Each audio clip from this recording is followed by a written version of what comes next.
Chapter 1096. The navigation system had failed, and the guide equipment had also failed half an hour ago. There was no mobile phone signal. For the rest of the journey, he could only rely on an ancient and primitive hand-drawn map to guide the way.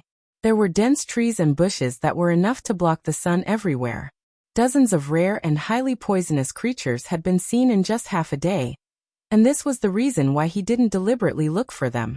The sense of direction could almost only be maintained by memory. Gu Xingyan stood in the extremely dense primeval forest and checked the hand-drawn map in his hand for a long time before he was sure that he should continue moving forward. The domain was mighty around him. Within a radius of more than 10 meters, any creature that bumped into the domain was completely crushed by it. Gu Xingyan walked forward, and his face became more and more cautious. This was an extremely ancient primeval forest in Nanyun, Zhongzhou State. It was not easy to distinguish the specific direction. Since entering this primeval forest 6 hours ago, Gu Xingyan had been rushing at full speed. Of course, his speed was not as fast as that of today's Li Tianlan, but he was an expert who was infinitely close to the peak of the invincible realm. Even if he was injured, he had advanced nearly 300 kilometers in this primeval forest in 6 hours. This was already deep in the primeval forest. It deviated from any route, had no tourist attractions, and was inaccessible. Primitive and ancient, it was not in any development plan of Zhongzhou State at all. If he hadn't come in person, Gu Xingyan wouldn't even know that this deep mountain forest was so big. The distance of hundreds of kilometers was obviously not all of this forest. According to the description on the hand-drawn map, it was at least 60 kilometers to reach the destination. The map was given by Jiang Shangyu. Since the news of Chen Fangqing's death spread throughout Zhongzhou State 4 days ago, Jiang Shangyu finally completely convinced Li Guangtu, and the three parties cooperated. In 3 days, Gu Xingyan had made some arrangements for the plan of the Special Warfare Group. In theory, this cooperation could be achieved, but Gu Xingyan asked Jiang Shangyu to fulfill his promise first. So Gu Xingyan secretly came to Nanyun after attending the farewell ceremony of Chen Fangqing's body yesterday. After confirming that his whereabouts had not attracted anyone's attention, he quietly entered this primeval forest. The destination was said to be a village. That was the place where he and Jiang Shangyu had agreed. Gu Xingyan was a little excited. He knew very well what it meant for him to be here, and he was looking forward to what would happen next. Because if Jiang Shangyu didn't lie, today or tomorrow, when he left this primeval forest again, the injury that he had recuperated for a few years would be completely healed, and his broken martial arts path would be extended in front of him again. In a short time, he might not be able to surpass the peak of the invincible realm and stand at the level of Jiang Shangyu and Li Guangtu. But according to Jiang Shangyu, if everything went well, when he left here he would at least be a top expert at the peak of the invincible realm. Gu Xingyan had been close to the peak of the invincible realm many years ago. However, his talent was not really top-notch, and the martial arts inheritance of Kunlun City did not record the scenery of the peak of the invincible realm, so he had been stuck in this bottleneck for many years. It was not until he was attacked by Li Tianlan on the eve of the maneuver of the 2 academies a few years ago that he saw the outline of the peak of the invincible realm in the almost perfect martial arts sword intent. So in the past 2 years, Kunlun City had been restraining and forbearance. At that time, Gu Xingyan didn't care about the temporary silence of Kunlun City and the temporary shrinkage of the Special Warfare Group, because everything was temporary. From that time on, he had made up his mind that as long as his injury got better and he entered the peak of the invincible realm, he would kill Li Tianlan at all costs. It didn't matter even if he had to completely become enemies with the giant group and face the endless revenge of the Dongqing clan and the Samsara Palace. He wanted to kill Li Tianlan as soon as he entered the peak of the invincible realm at all costs. No one could stop him. But the fact slapped Gu Xingyan hard in the face. There was no need for the giant group to stop him at all. After the maneuver of the 2 academies, Li Tianlan grew at an incredible speed. He didn't really enter the invincible realm, but he already had the power that almost surpassed the peak of the invincible realm. When everyone was talking about Li Tianlan being the top expert in the dark world, Gu Xingyan panicked, but his biggest feeling was helplessness. He tried his best to stop Li Tianlan and Emperor Dong's palace, but it had little effect. Time seemed to be completely on Li Tianlan's side. Until Li Tianlan went to Kunlun City. Gu Xingyin lost. It was a fiasco. Because of Li Tianlan, he saw the scenery after the peak of the invincible realm. At the same time, because of fighting with Li Tianlan, he overdrew his potential and cut off his path. There was a storm inside the Special Warfare Group. Almost every day, someone was investigated. In a short period of time, the Special Warfare Group had shrunk by nearly a third. Li Tianlan and Emperor Dong's palace were like the sun at high noon. The Shengshi Group and Emperor Dong's palace merged perfectly without any awkwardness. The new group rose. Things were hitting Gu Xingyun's nerves one by one. That was the most desperate time for Gu Xingyun. That was the real despair. He knew very well what it meant. Perhaps Li Tianlan and Emperor Dong's palace were temporarily attracted by Qin Fangqing, but Gu Xingyun could be sure that once Qin Fangqing couldn't stop Li Tianlan and fell down, he and the Special Warfare Group would fall after Qin Fangqing. At the most pessimistic time, he really planned to leave Zhongzhou State. Of course, he didn't go to Annan State. If he wanted to leave Zhongzhou State, there were many places to go. Star State, the European continent, and even some superpowers second only to Zhongzhou State in the world, such as Snow Country, extended an olive branch to him. Now there were few masters in the Dark World. As the god of war of Zhongzhou State, even if his majesty was gone, he could go to any country and get the position of the god of war of that country, and rebuild the order of the special warfare system. And those countries also came up with a relatively perfect plan. Compared with the seemingly generous promise of Annan State, Star State, England, France, Germany, and Snow Country all put forward almost perfect plans. They invited Gu Xingyun to go to their country. He didn't need to take anything from Zhongzhou State. He just needed to take the Gu family's team there. As long as they could land safely, they would negotiate with Zhongzhou State. This could be said to be a negotiation, and the conditions were so generous that Zhongzhou State could offer them casually. How important was a god of war who controlled the special warfare system? The special warfare system. It was no exaggeration to say that it was the order of a country in the dark. It can look loose, it can even look chaotic, but whatever, no matter what, it must be under control. The aftermath caused by the chaos in Snow Country had not completely subsided. Instead, it had become more and more intense. Most of the Invincible Realm experts on the divine and holy lists had fallen, and all the superpowers were leaderless. With no one in control of the situation, the order of the Dark World had completely collapsed. In some places, gangs, drug dealers, and killers began to emerge one after another. The crime rate skyrocketed, and all kinds of fights for interests took place every day. The chaos was not only spreading in the dark, but also on the surface. As time went by, no one knew how the situation would develop.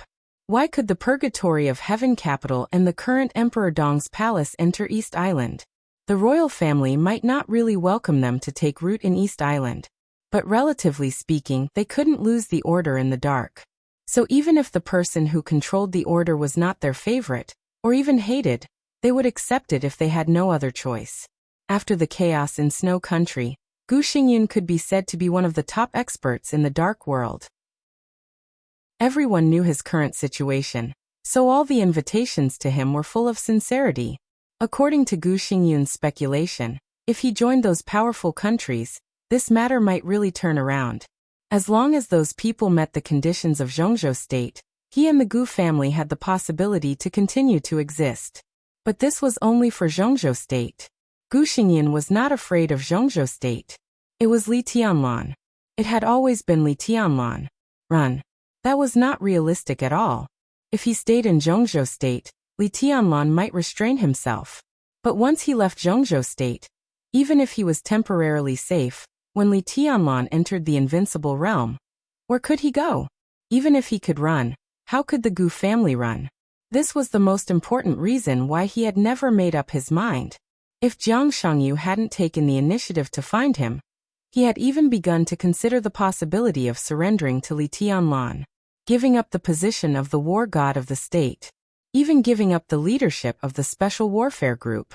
When there was really no turning back, groveling and begging Li Tianlan for mercy seemed to be the only feasible. This was also an important reason why he could accept Jiang Shangyu's proposal without difficulty. What Jiang Shangyu and Li Guangtu wanted was only 2/3 of the leadership of the Special Warfare Group. After all, he could still keep 1/3 of his assets. As a condition of exchange, he didn't have to grovel and look at Li Tianlan's face. Jiang Shangyu could even make him really enter the peak of the invincible realm. It could even make him break through the peak of the invincible realm within a year or two, half a step into that supreme realm.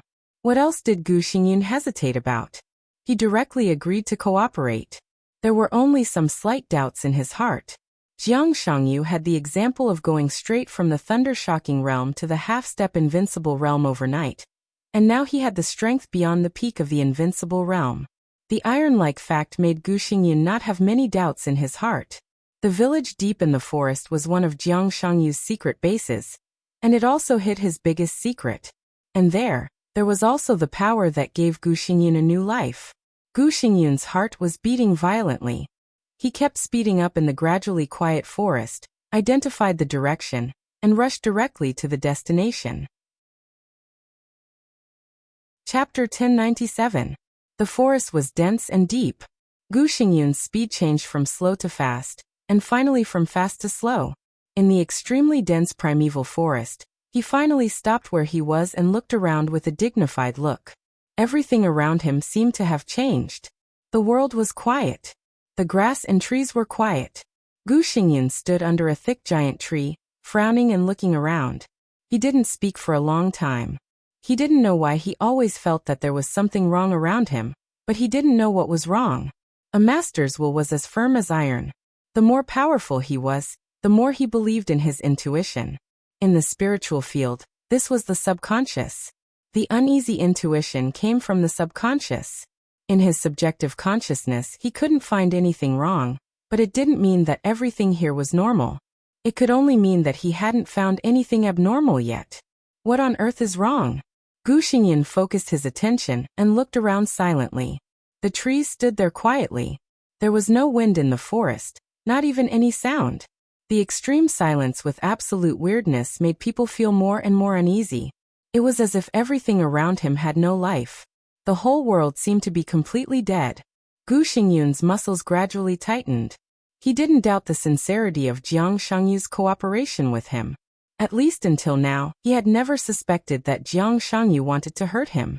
But the forest around him, which looked normal but extremely weird, made him feel more and more cold. Gu Xingyun didn't know why, but the fear deep in his heart began to spread little by little, making his whole body a little stiff. He took out the hand-drawn map again to confirm the location. It was less than 10 kilometers away from the destination. The direction was accurate. This also meant that he didn't go the wrong way. Then, what did this inexplicable feeling in front of him mean? Gu Xingyun stood there and hesitated for about half an hour. Then he slowly moved forward, step by step, and continued to move toward the destination. The forest seemed to be changing at any time, but it also seemed to be unchanged. The increasingly quiet atmosphere made Gu Xingyun feel that his breathing and heartbeat were extremely harsh. The sky seemed to be getting darker and darker. A drop of cold sweat dripped down Gu Xingyun's forehead and fell to the ground. Gu Xingyun walked carefully and subconsciously held his breath.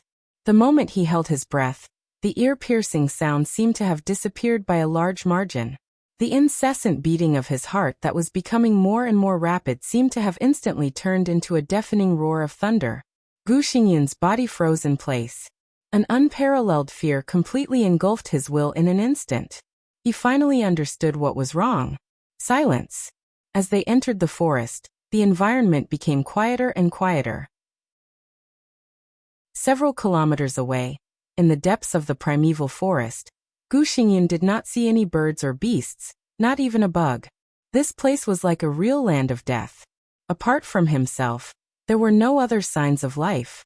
The entire forest was extremely quiet. There were no living creatures, no wind, and even the branches and leaves of the surrounding trees did not move at all. It was as if everything had frozen here. It looked like a dense forest, but in fact, it was a tomb full of corpses. Gu Xingyun stared at the trees in front of him quietly. All the trees around him were extremely thick, but the trunks and leaves were faintly black. The straight trees twisted into exaggerated shapes without any rules. Such an obvious change began with a little distortion. Perhaps the trees were in this state of distortion from the moment he entered the forest, but the distortion was very small.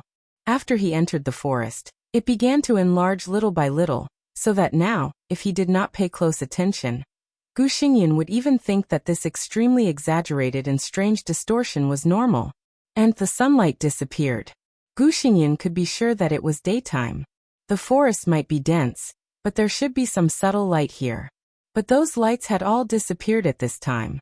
It was dark all around. The forest of Nanyun seemed to have fallen into a cold winter, and the extremely cold temperature continued to spread in the increasingly thick darkness. Gu Xingyan concentrated on observing all the details around him. A hand fell on his shoulder without any warning. It penetrated his domain, and even pinched his shoulder in a very friendly manner. Gu Xingyan, who was completely focused, jumped up almost in an instant. At the same time, his domain was extremely distorted, and the hand was directly thrown away from his shoulder. From the corner of his eyes, Gu Xingyan saw that it was a complete arm.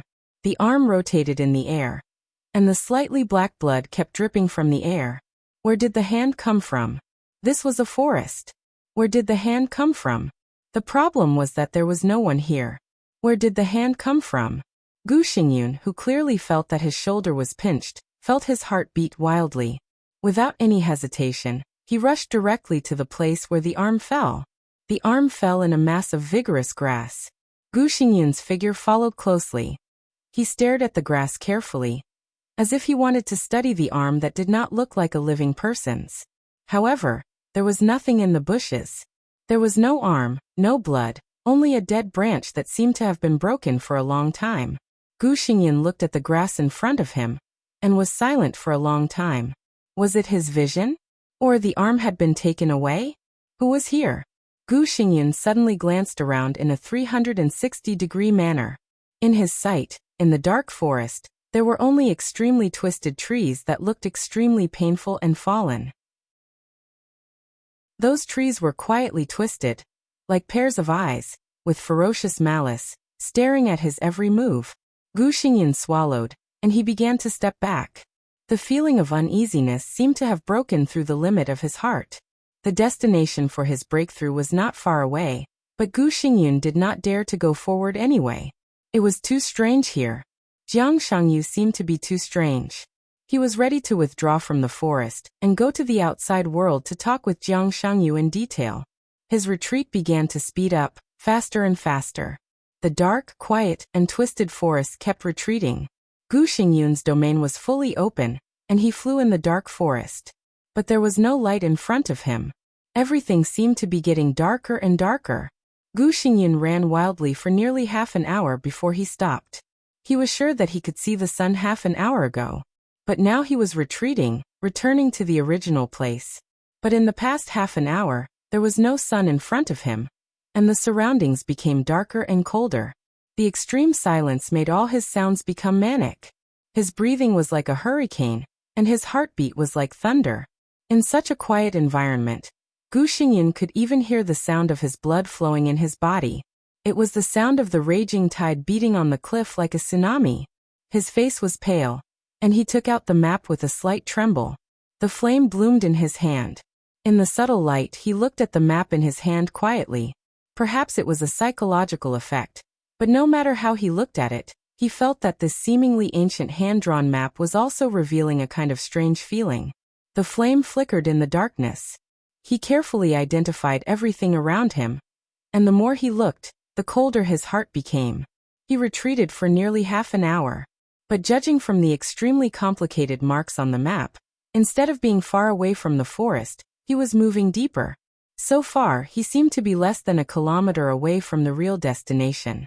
His palm was sticky, and it seemed that he was sweating a lot because of nervousness. Gu Xingyan held the map in one hand and wiped his chest with the other. A touch of incomparably mournful red appeared on the clothes on his chest, forming an extremely gloomy bloody handprint. Blood? His other hand that was holding the map was also becoming sticky. Gu Xingyan's heart almost stopped beating. Slowly in the darkness, he lowered his head little by little and looked at the map in his hand. It was getting darker and darker. It was getting quieter and quieter. In the extremely low visibility, he could only vaguely see that he seemed to be carrying something in his hand. It was like a map, but it seemed to be much bigger than a map. The strong smell of blood spread in the darkness. He could clearly feel that the thick liquid was constantly flowing from the palm of his hand holding the map. Gu Xingyun's arm trembled slightly. Shaking, he flicked out another flame. The flame illuminated the darkness. At that moment, Gu Xingyun saw the map in his hand. His heart suddenly stopped for a moment, and then he threw out the map in his hand like crazy. In his hand, the map, which had become much larger, was a complete human skin. Warm blood flowed down from under the human skin. The human skin was soft, but the face was stubbornly raised, smiling at Gu Xingyun in an extremely strange way. Fuck. Fuck. Fuck. Gu Xingyun covered his chest with one hand, and his eyes were wide open. The human skin that was thrown out fell on the tree. The trunk was instantly dyed red with blood. The thin layer of human skin smiled silently and strangely, moving quickly on the trunk. In just a second, Gu Xingyun felt dizzy, and the human skin had appeared upside down in front of him. Its body was hanging on the trunk closest to Gu Xingyun. Its head and feet were up, and the ferocious face full of blood was smiling at Gu Xingyun, while its empty eyes were staring at Gu Xingyun's eyes. His emotions seemed to have completely collapsed at this moment. Gu Xingyun was an expert of the invincible realm, and the war god of the nation. He had seen many opponents, but he had never seen this one. His emotions completely collapsed, and he suddenly broke out with all his strength. The domain spread in all directions. Regardless of anything else, he chose a direction at random and rushed over. The violent domain swept through the woods. The forest was quiet and deathly still. The darkness retreated frantically. Gu Xingyun moved forward at full speed. 1 minute? Half a minute? Or maybe it was just a few seconds. A familiar ray of sunshine suddenly appeared in front of him. Gu Xingyun, who was almost in tears, rushed directly to the sunshine in front of him without any hesitation. The next second, all the darkness suddenly faded. The forest also appeared behind him. He rushed out of a dark forest and fell down gracelessly. He landed on a relatively flat patch of grass. The sun shone down, but there was no temperature. It was pale and almost false. But it was light after all. Gu Xingyun completely relaxed, and he stared at the forest behind him. A dark forest was still staring at him quietly. The human skin did not rush out either. Gu Xingyun breathed a sigh of relief. He took out a cigarette with trembling hands and lit it. He took a big puff and calmed his inner fear. He didn't even have time to think about what was going on. The light around him made him feel safe instinctively. He just wanted to get out of here now. He didn't even realize how abnormal the cold wind was around him in the warm winter of Nanyun. The cigarette was soon finished. Gu Xingyun stood up and calmed himself down. He had a fear of this forest from the bottom of his heart, so he kept his back to the back, stared at the direction of the forest, and slowly retreated. The grassland under his feet became flatter and flatter, and even the mottled old ground appeared. Gu Xingyun kept retreating until the back of his head touched something. Gu Xingyun's scalp went numb, and he suddenly turned around. In his sight, a lantern that he had hit was swaying and floating. What appeared in front of Gu Xingyun was a very old wooden door. The lantern was not hung directly above the door, but in the middle. On the pale lantern, a big word "She" was written in red ink like blood. The white lantern and the red words made people feel uncomfortable no matter how they looked at it. Gu Xingyun carefully retreated for a distance, and then looked around. All he could see were white lanterns everywhere. The red word "She" was everywhere. Old houses were neatly arranged on the street. Gu Xingyun seemed to be standing in the middle of the street. Gu Xingyun's heart began to sink, and it kept sinking. His face became pale, and there was no color at all. The cold wind between heaven and earth seemed to be more mournful. The sun seemed to be gradually dimming. Gu Xingyun looked at the surrounding environment in silence. Here was a village. To be exact. This was the hand-drawn map. No, it was marked on the human skin. Destination. Chapter 1098. For the first time in his life, Gu Xingyun felt a bone-piercing chill. For the first time, he found that the wind and sunlight could be so cold, and that the light could be so pale. A slight wind blew in the village, and the sun shone down from the sky. The wind, rain, and sunlight were warm at first, but the longer they stayed here, the colder they became. It was indescribable gloom and coldness. Little by little, it pierced through the skin, froze the blood, and froze the soul. He felt that his body was dying little by little, and his vitality began to decay, become pale, and become dead. He became perfectly integrated with the village in front of him. Who is Jiang Shangyu? In a trance, Gu Xingyan suddenly began to think about this question, and quickly came up with a vague answer. The vague answer could not be said to be Gu Xingyan's mistake, but it could also be said to be his biggest mistake. He did pay attention to Jiang Shangyu. Whether it was the special status of the Jiang family or Jiang Shangyu himself, they were worthy of Gu Xingyan's attention. He wanted to draw the Jiang family into the special warfare group, and draw Jiang Shangyu into the special warfare group. Jiang Shangyu was undoubtedly a very outstanding young man, and he could even be said to be a very outstanding one. Gu Xingyan attached great importance to him. In order to completely tie Jiang Shangyu to Kunlun City, he even thought about marrying his daughter Li Qingqing to him. But it was also undeniable that he did not absolutely attach importance to Jiang Shangyu. He was easy to talk to, easy to get along with, ambitious to a certain extent, controllable, non-threatening, low-key and calm. In the eyes of everyone, including Gu Xingyan, Jiang Shangyu was roughly such an image. It was not until now that Gu Xingyan suddenly realized that Jiang Shangyu, who was hiding behind that image, did not reveal not only his strength, but this village might be his biggest secret. His brain was a little chaotic, but the fear in his heart was gradually dissipating. With his willpower, he naturally could not be frightened to collapse. What he experienced today might be a little weird, but Gu Xingyan could be sure that in the current situation of himself, Jiang Shangyu, and Li Guangtu, this cooperation was beneficial to both sides. At least for the time being, Jiang Shangyu and Li Guangtu still needed to use their status to place their forces in various positions in the special warfare system of Zhongzhou State, and they had no reason to harm him.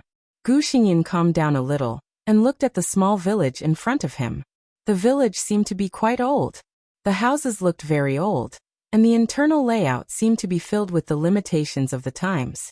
The streets were very narrow, so it looked especially gloomy. White lanterns were hung on the doors of every house in the village, fluttering in the wind. The blood-red happiness character swayed slightly, and the whole village was filled with a very strange jubilation. Gu Xingyan seemed to be standing in the middle of the street, where he could see the outline of the village to the greatest extent. The street was very narrow, but extremely clean. It was obvious that someone had just cleaned it not long ago. However, standing in the village, Gu Xingyan did not feel any signs of activity. A deathly silence spread throughout the village. Under the sunlight, there were no signs of activity in the village. It looked like a mountain village that had been abandoned for a long time. Gu Xingyan felt that something was wrong, but he still couldn't tell what was wrong. He walked quietly on the street, and soon walked through the whole village. The village was not big, with only about 200 households. But there was no one in the entire village. All the doors of the households were closed. In the absolute silence, even the sound of the wind seemed to have disappeared. Gu Xingyan slowed down his breathing and returned to the position where he had stood at the beginning. In front of him was a relatively large house. The pale lantern swayed in the wind, the dark wooden door, and the quiet atmosphere. The scene in front of him seemed to be indescribably cold. Gu Xingyan hesitated, and finally took 2 steps forward. He pulled the black metal ring on the wooden door and slapped it on the door. He slapped it. The sound of slapping was extremely harsh in the quiet environment, and it went far away from the deep street. Gu Xingyan's face became a little pale again. As an expert of the invincible realm, the willpower would not frighten him to the point of collapse, but everything he had experienced today was challenging his psychological endurance. His domain had shrunk to the extreme, and his body was completely tense, as if he was worried that something would suddenly rush out from behind the door. Gu Xingyan was now in a state of battle. There was no sound at the door, and no one came to open the door. Gu Xingyan hesitated, and increased the sound of slapping again. The sound of slapping the door went farther on the street, and it sounded a little noisy. But the door was still silent. Even the nearby residents didn't make any sound. Gu Xingyin gritted his teeth and put his palm on the door. After hesitating for a few seconds, his palm slightly exerted force. Bang! The wooden latch that locked the door was broken by the force. The black door opened a gap to the inside. A cold airflow came to his face. Gu Xingyun's body shook subconsciously. He looked around, and there was no change around, but the cold doorway inside the door was dark. Gu Xingyun always felt that there was a pair of blood-red eyes at the door, staring at him. Phew phew. Gu Xingyun took a few deep breaths, gritted his teeth, and pushed the door open a little again. The creaking sound was so clear that it was almost torturous. The pair of eyes at the door didn't appear, and there was only some dry firewood in the doorway. Gu Xingyun gritted his teeth and walked in. He had completely concentrated his attention, ready to face any unexpected situation at any time. But nothing happened. After walking out of the doorway, there was a simple courtyard. The wall facing the doorway was painted with an extremely oppressive black giant tree. A black cat was quietly lying on the wall, and a pair of eyes with contracted pupils were staring at Gu Xingyun silently. Gu Xingyun stopped. The black cat stared at him silently. A man and a cat confronted each other for about half a minute. Gu Xingyun, whose body was tense, slowly took a step forward. The black cat didn't move. He moved forward again. The black cat still didn't move. Until Gu Xingyun walked to the black cat. The black cat kept lying on the ground, looking at the front silently. Gu Xingyun squatted down carefully, tentatively stretched out his hand, and put it on the black cat's body. The black cat was very hard, but its fur was extremely soft. It seemed to be a sculpture so realistic that even Gu Xingyun couldn't tell whether it was real or fake when he observed it closely. A sculpture with the skin of a real cat. Skin. Gu Xingyun suddenly thought of the human skin that looked like a map. He felt disgusted, stood up quickly, and walked to the front hall. He knocked on the door of the front hall as well. There was no response. Gu Xingyun hesitated, carefully pushed the door open, and walked in. The dark room avoided the sunlight to the greatest extent. The room was a little damp, with a touch of moldy smell that seemed to have been left for a long time. Is anyone at home? Gu Xingyun stood in the front hall, and shouted with a voice loud enough for the whole courtyard to hear. His voice seemed to be magnified countless times in an instant, and the huge sound waves made his heart skip a beat.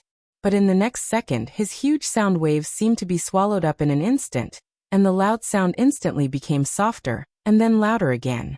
The transmission of the sound seemed to become completely chaotic, without any rules.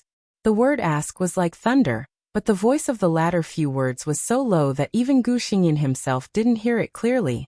When it came to the last two words, the voice suddenly became louder. When Gu Xingyun's question appeared in his own ears, it became an inexplicable sentence. Is it home? Gu Xingyun clenched his fists and waited for a long time, but he didn't get any response. There was dead silence in the courtyard, without any vitality. Gu Xingyun walked slowly to the bedroom. His palm fell on the doorknob.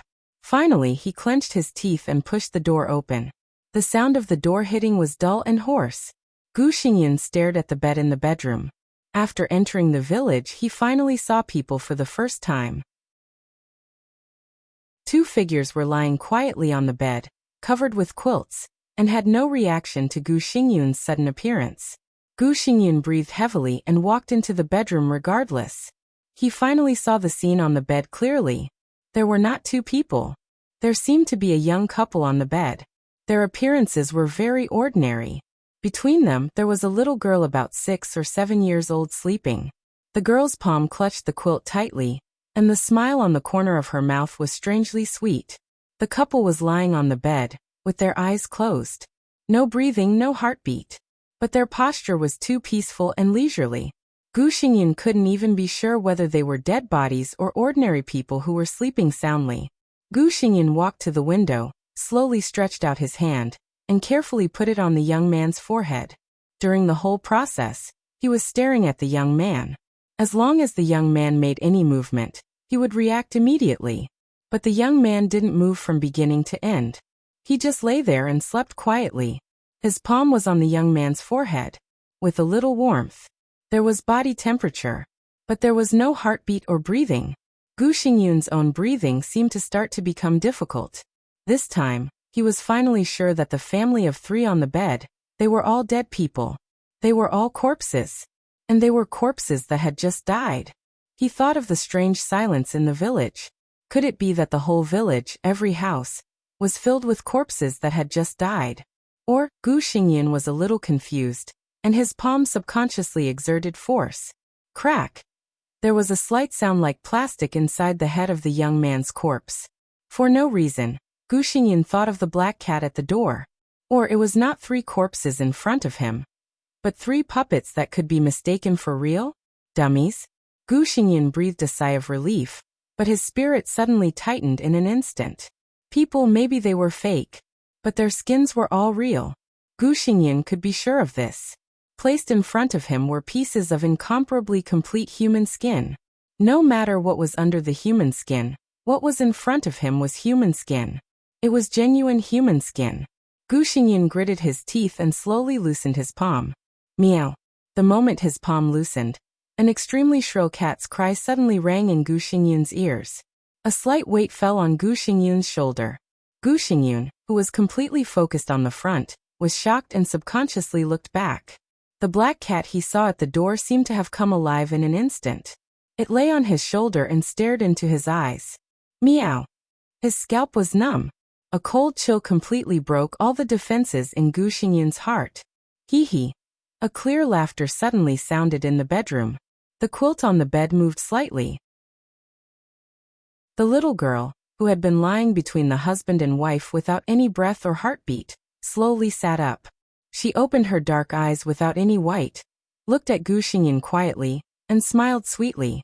Dad, where's my dog? Chapter 1099. A clear and even sweet voice and a shrill cat's cry rang out at the same time. No words could describe the feeling at this moment. The numbness passed directly from the top of his head to the soles of his feet. His heartbeat accelerated wildly, and panic spread uncontrollably. Gu Xingyun realized how concentrated he was. The 3 dolls in the bedroom seemed to have unconsciously attracted all his attention and put his spirit in a state of extreme concentration. When this state was suddenly broken in an extremely frightening way, Gu Xingyun's reaction was no different from that of ordinary people. His blood pressure soared rapidly. It was completely subconscious instinct. Gu Xingyun shook his arms frantically, trying to get rid of the black cat that silently fell on his shoulder. The clear sound was silent for a moment. As Gu Xingyun shook his arms almost in a struggle, the cat's cry that made people panic suddenly rang out. Meow, meow, meow. It was shrill, miserable, and gloomy. The cat's cry kept ringing, and the black cat grabbed Gu Xingyun's clothes tightly. Its claws even penetrated the clothes and clasped Gu Xingyun's shoulders desperately. No matter how violently Gu Xingyun shook his arms, even if he broke out his own domain, the black cat stayed firmly on his shoulder, but the cat's cry became more and more shrill and miserable. Gu Xingyun's heart seemed to have completely collapsed. Even in the face of Li Tianlan, even though he knew that he was no match for him, he still dared to fight against that young guy. He no longer cared about the dignity of the war god of the state. He suddenly turned around, shook his arms, and strode out of the bedroom. The high-pitched and shrill cat's cry spread from the bedroom to the front hall, to the courtyard, and even throughout the village. Gu Xingyun rushed directly to the door. The uneasiness in his heart was almost tangible. The strange feeling brought to him by this dead village was even more serious than that in the forest. In contrast, he would rather go back to the forest to face that human skin than stay here for a minute or a second. The wooden door was knocked open by him. The moment he stepped out of the door, his shoulder was slightly lighter. The black cat that had been grabbing onto his shoulder leapt up lightly and jumped down from his shoulder. It lay at the door, staring at Gu Xingyun with its gradually blood-red eyes, but it did not go out. Gu Xingyun did not feel relieved at all. Standing outside the door, a chill that almost froze him completely seemed to have swallowed all of his consciousness. The village, the streets. The street was still the same street that he was not familiar with, but it was not unfamiliar either. It looked the same, but it had changed a lot. The same clean, narrow road. The same squat house, a pale white lantern swaying in the wind. What was different was the people. Human? Human. Yes, people. The previously quiet and empty street was now filled with swaying silhouettes. Only then did Gu Xingyan realize that the sky on the horizon had completely darkened. The pale and somewhat chilly sunlight disappeared. Night fell. It seemed to be a clear dividing line. When the night shrouded the village, the whole village came to life. Creak. The sound of the door being pulled open rang out. The doors of the houses on the street were pulled open one by one, and people walked out of their homes with all kinds of expressions and emotions. After entering the village, Gu Xingyan heard a sound for the first time. "Aunt, I'll go to school tomorrow." A very young villager walked to the side of a middle-aged woman and said with a bright smile. The middle-aged woman nodded and sighed. "Old Lu's son, I don't know what kind of girl he's looking for. I want to eat fried paste noodles." The young man scratched his head. The woman glanced at him. My husband is going to hunt in the mountains tomorrow. There seems to be a wild boar in the mountains." The young man scratched his head. "I still don't want to marry him. I heard that he is ready to propose, but his family is not easy to get along with." The woman sighed. "I'm going to the construction site tomorrow. I don't know if it's easy to buy a ticket. I can afford 5 million yuan. The young man smiled. "But is it your first time?" The voices around began to increase. The villagers gradually became energetic. Everyone saw that their close neighbors were greeting each other. "Second sister-in-law. Is your son in the city? I don't know what to eat. Alas. I'm going to be late tomorrow. I don't know if my salary will be deducted. I'm going to be late tomorrow. I don't know if my salary will be deducted. I heard that the old man of the Lu family died. This dress looks so festive and young." Gu Xingyan looked at this scene in a daze. In more than 50 years of life, he seemed to feel the madness and malice from the whole world for the first time. His spirit gradually became dull, and he just looked at these people in front of him silently. These people were indeed human beings, but everyone's spirit seemed to have become completely chaotic, and even produced a variety of different personalities. Their conversation was in full swing, and it looked very lively, but the words that came out of their mouths were completely incongruous. However, it was obvious that they didn't realize this at all, and continued to talk, as if they were programmed to talk until the end of time. No one noticed Gu Xingyan. It was as if his existence did not exist at all. Gu Xingyan's face was pale. Looking at the increasingly lively street in front of him, he was covered with cold sweat. He was really a little scared. He didn't want to stay here for a second in this crazy and chaotic village. Thus, he quietly walked into the crowd of villagers. Being in close contact with these villagers, his hands and feet were cold, and he carefully moved in the direction in his memory. He walked very slowly, but his destination was very clear. Obviously, he didn't lose his way. He wanted to go back to the forest, cross the forest, and return to Nanyun and Yuzhou. Even the ice and snow of Kunlun City at the foot of Mount Qingyun were much warmer than here. He didn't know where this place was, but he knew very well that only the place outside this damn place was the real human world. The street gradually came to an end. Thus, Gu Xingyan naturally entered an extremely narrow alley. Gu Xingyan couldn't help swallowing. He remembered very clearly that the small alley around him didn't exist at all not long ago. At the end of the street, he should see the forest. But now the forest was gone. The moment Gu Xingyan turned around, the street disappeared. The place where he came in had become a wall. All the bustling and noisy sounds outside the street disappeared instantly. The whole village seemed to become dead silent again. The back road completely disappeared. Forward became the only way. There were no street lights in the village. It was dead silent and dark. Gu Xingyan's breathing became more and more rapid. He walked forward carefully. Maybe after a minute or 5 minutes, his eyes finally adapted to the darkness around him. The visibility in front of him was still extremely low, but vaguely he seemed to see a person standing at the end of the alley. Maybe it was standing, or maybe it wasn't. It seemed to be a woman. Her long hair completely covered her face, and it was unscrupulously draped in front of her. In the night, her red dress seemed to be glowing with a blood-like mournful luster. Her body was bent forward, and her body was twisted into a strange angle. She stretched out her hands, and was moving towards Gu Xingyan little by little. There was no way back.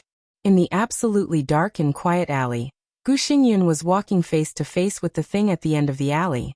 He couldn't see the face behind the long hair, but he instinctively felt that the other party's eyes were staring at him coldly.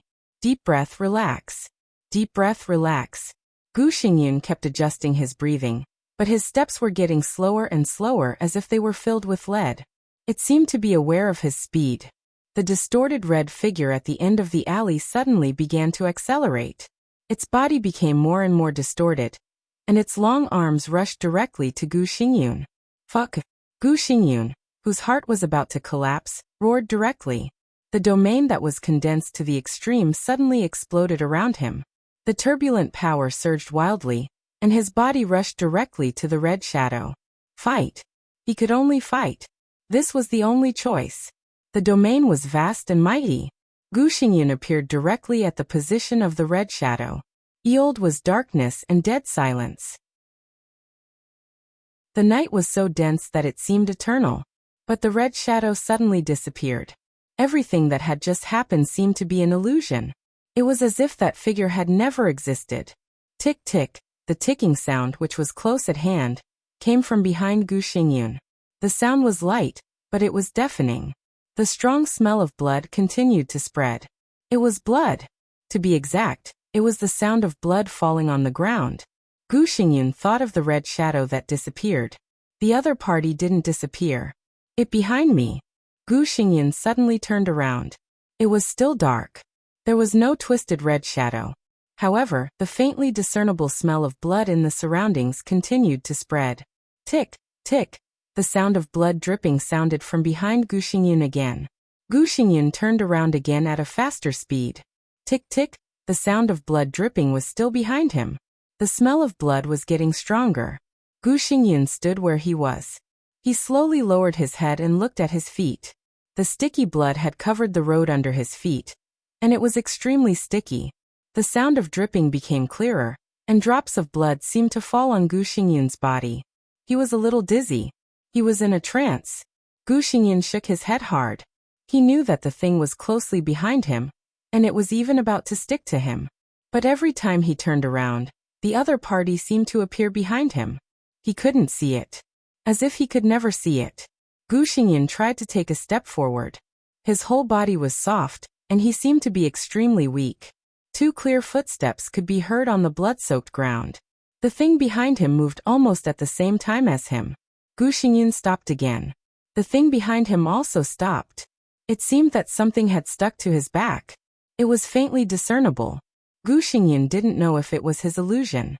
His cell phone suddenly rang. It was supposed to be very soft music, but in the current atmosphere, it was indescribably harsh, with a strong ominous aura. Gu Xingyan trembled slightly and subconsciously took out the phone. The phone that had no signal for a long time had full signal bars at this time. Jiang Shangyu's name was shaking on the phone. Gu Xingyan gritted his teeth and answered the phone directly without any hesitation. Your Highness, I'm sorry. There was an accident. I'm late. Jiang Shangyu's gentle voice sounded on the other end of the phone. As he spoke, the blood on the ground began to disappear, and the alley began to disappear. All kinds of chaotic sounds rang in his ears again. Gu Xingyan held the phone, and his body trembled. He suddenly found that everything just now seemed to be extremely illusory. He did not move his body. His body was still standing by the gate, and the black cat behind him was still staring at him. He stood on the street, listening to the chaotic conversation around him. I can assure you that it was an accident. Jiang Shangyu's voice was apologetic and sincere, but it was extremely terrifying in Gu Xingyan's ears. The corner of his mouth moved with difficulty. He opened his mouth several times and finally made a sound. Where are you? The domain spread over silently. Jiang Shangyu's figure gradually took shape in the vague domain, and finally stood in front of Gu Xingyan. I'm sorry. Jiang Shangyu looked at his pale face and said again. Gu Xingyan looked at him in a daze. After a long time he asked in a hoarse voice, Where is this? This is my territory. Jiang Shangyu was silent for a while and laughed. It's my base. Of course, it will also be Your Highness's base in the future. Your Highness, you kept your promise and came here, and I kept my promise to you. This will be one of our most important bases. From now on, we are on the same side. He said slowly, stretched out his palm to Gu Xingyun, and said in a low voice, Your Highness Gu Xingyun, welcome to the Shadow World. Chapter 1100. After attending Chen Fengqing's funeral, Li Tianlan returned to the hotel. He had his own property in Yuzhou. Now many people were eyeing it, but no one dared to do anything about it. The prince's mansion, which could be exchanged for astronomical amounts of money as long as he opened his mouth, was his property. But it was the wedding house prepared for him and Dongqing Rushi by the Dongqing clan. If Dongqing Rushi was in good condition, Li Tianlan would not mind taking Qin Weibai to live in it. But in Dongqing Rushi's current state, Li Tianlan felt a little awkward to do so. Qin Weibai also had many properties in Yuzhou, two of which could be said to be in the center of Yuzhou, where the traffic was extremely convenient, and everything was convenient. But for the same reason Dongqing Wudi, the key members of the Bai family and other giant group gathered in Yuzhou, Li Tianlan also felt very awkward. This could not be regarded as being overcautious. This year, Li Tianlan was 24 years old. For the time being, he had not really experienced the loneliness of standing at the top and the power of the world, but he had subconsciously begun to consider the chain reaction caused by his every move. Especially in this sensitive period, Li Tianlan did not know how many times he had told himself that at this stage, he could not take a wrong step. So after thinking about it, he still lived in the hotel. To some extent, only this hotel could be regarded as his own property. The Flourishing Age Fund secretly held 27% of the shares of the Ritz-Carlton Hotel, which could be said to be the second largest shareholder in the hotel. As the Flourishing Age Fund merged into Emperor Dong's palace, the owner of these shares naturally became Li Tianlan. After dinner in his own hotel, Li Tianlan received a call from Dongqing Wudi. Dongqing Wudi's voice sounded very calm on the phone, but perhaps it was a psychological illusion. Li Tianlan always felt that his tone was a little depressed. Tianlan, come and have a cup of tea at home. Dongqing Wudi said slowly. Li Tianlan looked at his watch. At 8 o'clock in the evening, after attending Chen Fengqing's funeral, Dongqing Wudi went to the army headquarters building. Until now he probably had not eaten. Li Tianlan smiled and said softly, Let's have dinner together. I'll go there now. There are a few good dishes in the hotel. I'll take them there by the way. Okay. Dongqing Wudi smiled. Although he was a little depressed in his heart, there was still a touch of joy in his voice. Bring Little Bai here, and stay at home tonight. Li Tianlan hesitated for a moment and agreed. In Yuzhou, the house that Dongqing Wudi mentioned was the manor of the Bai family. Li Tianlan silently thought about what had happened in the past few days. After thinking for about 2 or 3 minutes, he raised his head and said, Let's go together. Qin Weibai had just put down the phone to order food. She nodded and asked, Should we call the fatty? No need. Li Tianlan shook his head. He and Xing Tian have been busy these days. Don't worry about him. Xianyuan Wushang was very busy. On the day of Chen Fengqing's death, Li Huaqing held a meeting in the Chen family until 3 in the morning. During the nearly 14-hour meeting, Li Tianlan was under unimaginable pressure. At this stage, no matter how strong he was, he could not reach the point of dictating the entire world. Compromise, retreat, and when there was no other choice, no matter how unwilling he was, he had to make these decisions. At the meeting, it was decided that Hua Zhengyang would temporarily preside over the work of the cabinet. At the same time, many departments of the cabinet were adjusted to a certain extent. In just a few days, it was said that there were some changes in Bai Qingqian's transfer. Unfavorable things happened one after another. Li Tianlan had almost no power to fight back, and could only compromise for the time being. He had to be steady. He had to be steady. No matter what he did now, no matter what he did, his actions would be misunderstood or even misinterpreted into other meanings. The only thing he could do was to keep silent, and keep making concessions in silence. Xianyuan Wushang also clearly felt Li Tianlan's pressure. He even took the initiative to transfer most of the pressure to himself. He almost made a guarantee that he would find out the cause of Chen Shi's death. With Chen Fengqing's death, Chen Shi, who died on the same day as him, was naturally thought by everyone to be killed by Li Tianlan. The same cause of death, the same mystery, and the same contact with Li Tianlan. All the clues were extremely unfavorable to Li Tianlan. Chen Fengqing's death had crossed the bottom line of Zhongzhou state. And Chen Shi's death, in the eyes of others, was almost like Li Tianlan slapping everyone in the parliament unscrupulously.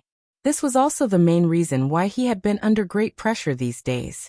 Xianyuan Wushang could not find out the cause of Chen Fengqing's death for the time being, but he could find out the truth of Chen Shi's death. Li Tianlan had been making concessions step by step. He had not left Yuzhou until now, waiting for the truth. So since he came back in the middle of the night, Xianyuan Wushang had locked himself in his room. It was said that he was fully cooperating with Xing Tian to investigate the cause of Chen Shi's death. Li Tianlan did not know how they could investigate the truth without going out. But perhaps Xianyuan Wushang's attitude was too firm, so Li Tianlan instinctively believed him. Walking out of the room, Li Tianlan took a deep look at the closed door on the opposite side. He was sure that Xianyuan Wushang and Xing Tian had not left the room these days. But in his perception, the opposite room was empty. Not only was there no breath of living people, even the furniture inside had disappeared.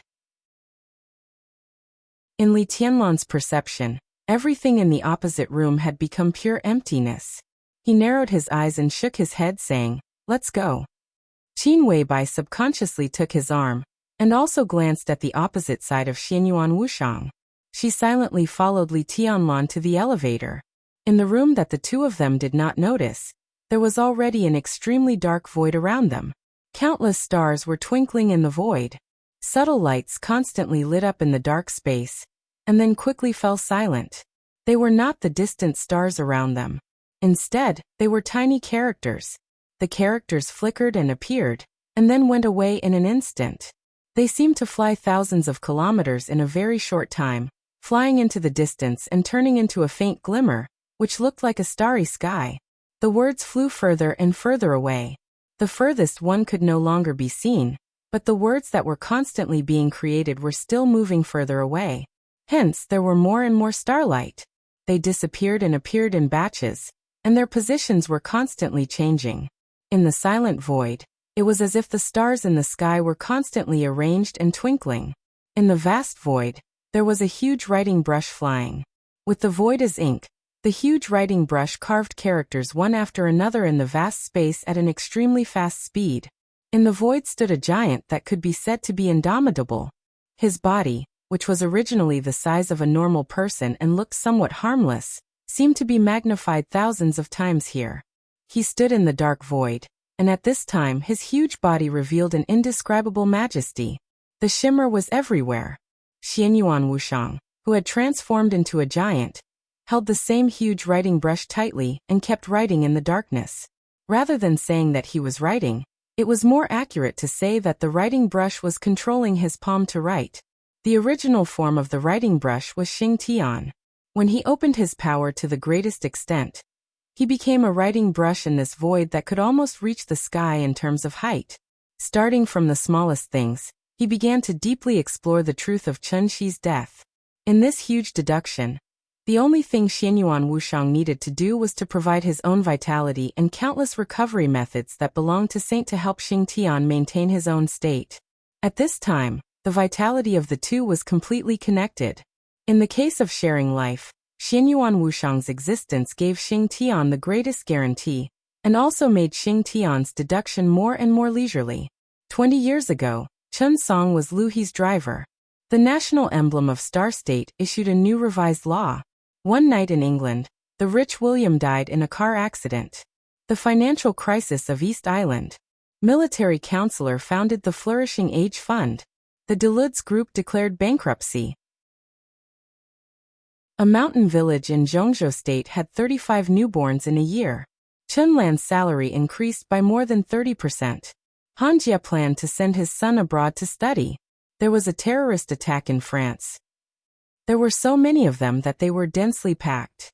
One after another, The writing brush kept writing in the crazy waving. Time was meaningless.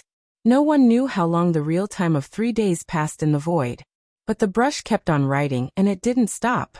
1 thing, 10 things, 100 things, 1,000,000 things, 10,000,000 things, hundreds of millions, billions, tens of billions.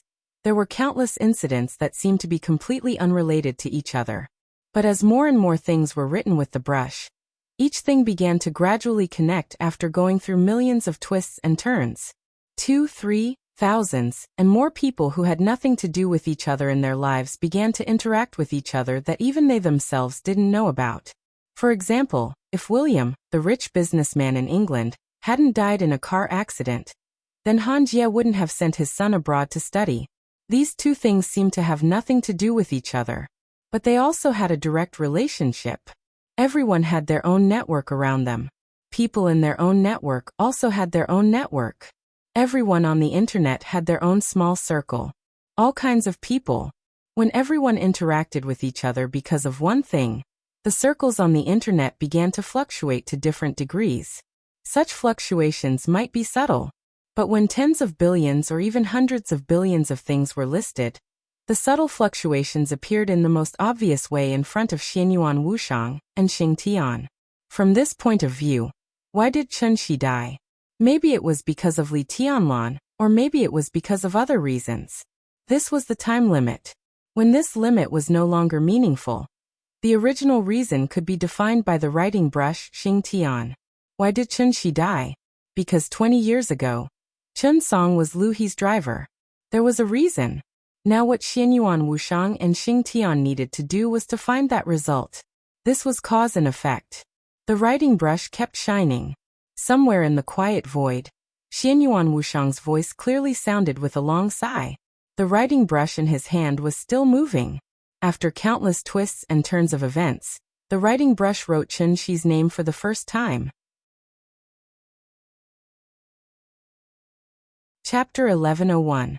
The densely packed words flew further and further away, gradually turning into pieces of glittering starlight in the void. But when Chen Shi's name appeared for the first time, the two words suddenly shone as if by magic. The fluttering brush seemed to have suddenly outlined two suns.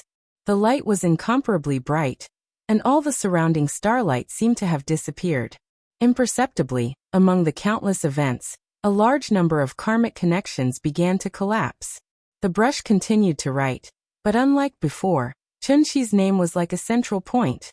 In a flash, all the events began to be written with the Chen family, and even Chen Shi as the center. Those things that seemed inexplicably unrelated to the Chen family completely disappeared. One event after another began to appear around the Chen family. Every core member of the Chen family, every distant relative, every servant, every friend, friend of a friend, friend of a servant, friend of a relative, friends of friends of friends. In a flash, another incomparably complex web of events began to appear, woven by thousands of people. Slowly, the clear light flowed from Xianyuan Wushang's palm into the brush. The brush moved faster and faster, and the writing gradually became impudent and fierce. Chen Shi's name appeared for the second time. The already extremely complex web of events was once again broken by more than half. A large number of Chen family members and friends were eliminated, and the dense web became a relatively complicated ball of threads. All kinds of clues intertwined together.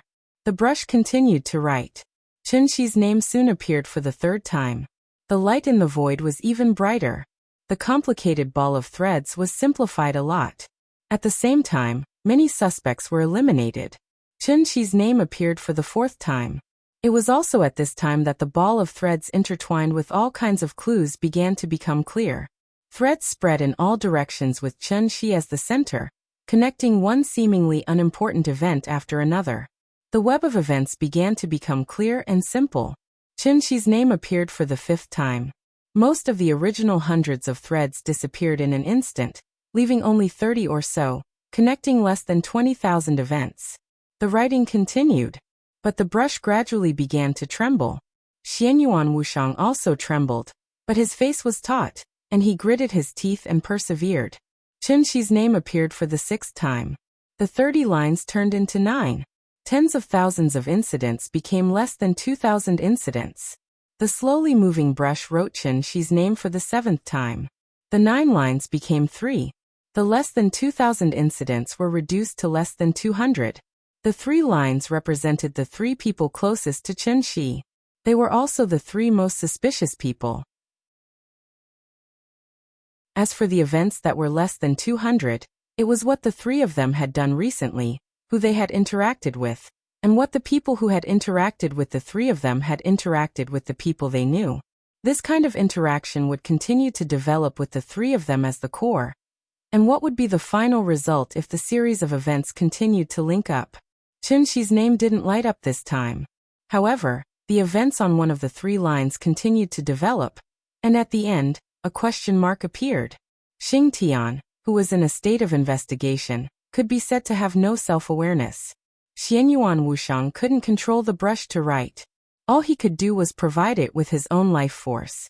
Therefore, this question mark was written by the power of karma itself.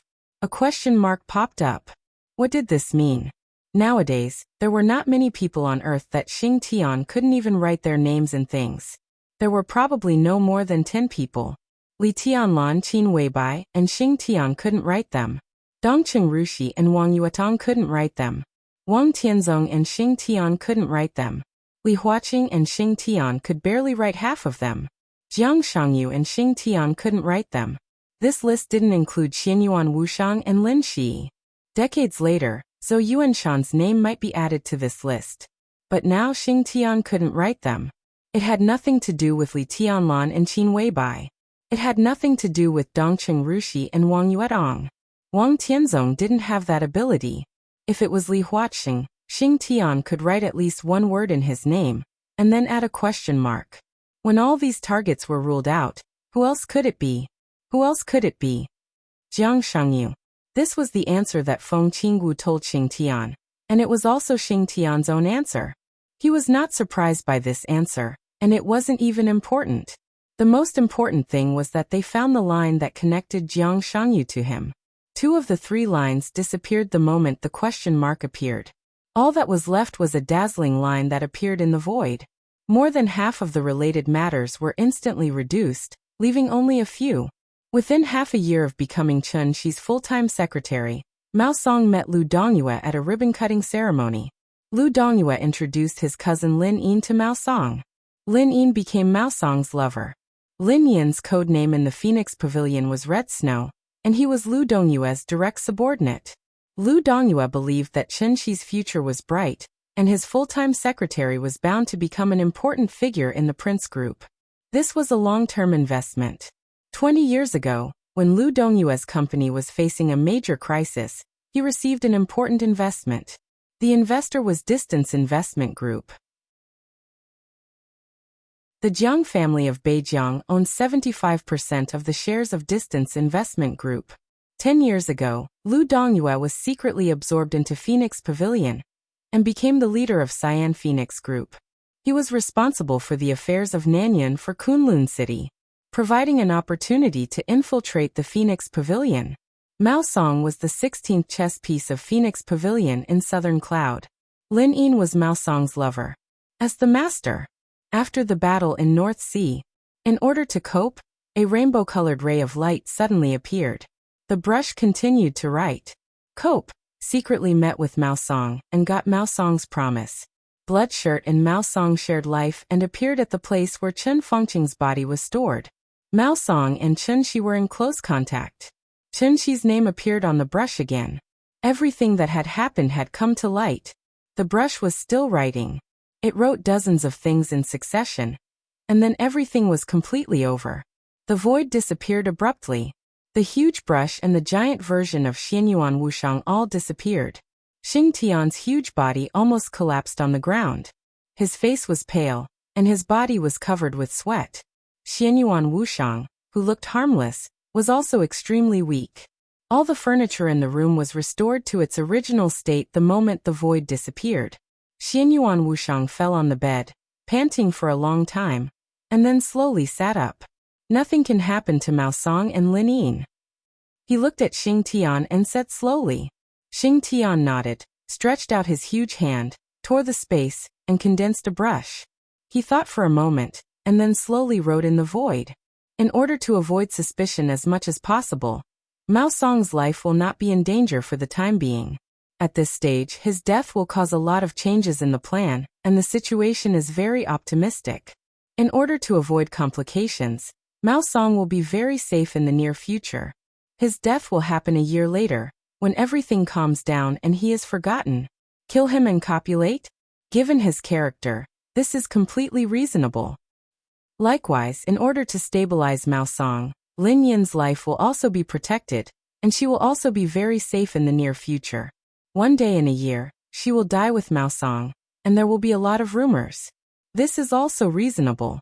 The words imprinted in the void flickered twice, and then disappeared in the void. Xing Tian glanced at Xianyuan Wushang and said hoarsely, 1 year should be enough. It won't take that long, but so be it. Xianyuan Wushang nodded. The brush in Xing Tian's hand became a mass of air again. This also belonged to the power of calligraphers. If investigating the truth of Chen Shi's death through tens of billions of events was to establish the power of cause and effect, then the 2 paragraphs about the ending of Mao Song and Lin Yin after Xing Tian's words were equivalent to prophecies. 1 year, this was the ending written by Xing Tian. During this period, unless there was a more powerful authority than Xing Tian that directly crushed everything he set, the fate of the 2 could hardly be changed. They would be very safe for a year, and even if they encountered danger, they would be safe. They would suddenly die one day a year later, together, and cause a lot of rumors. This was the ending. This was the ending written by Xing Tian, the ending defined by the world for them. Xianyuan Wushang reached out and touched the bed, and took out a crumpled box of Zhonghua cigarettes. He pulled out a cigarette and lit it, took a deep breath, and slowly narrowed his eyes. Jiang Shangyu. Your Highness. Xing Tian hesitated for a moment and said softly, Princess Royal reminded us that Jiang Shangyu is not someone we can deal with. To be exact, if we take action, we may alarm something on him. Maybe it already knows of our existence. Why do we need to take action to deal with Jiang Shangyu? Can't our big brother manipulate him? Xianyuan Wushang smiled. Besides, even if our big brother doesn't take action, Lin Shi came here with a mission.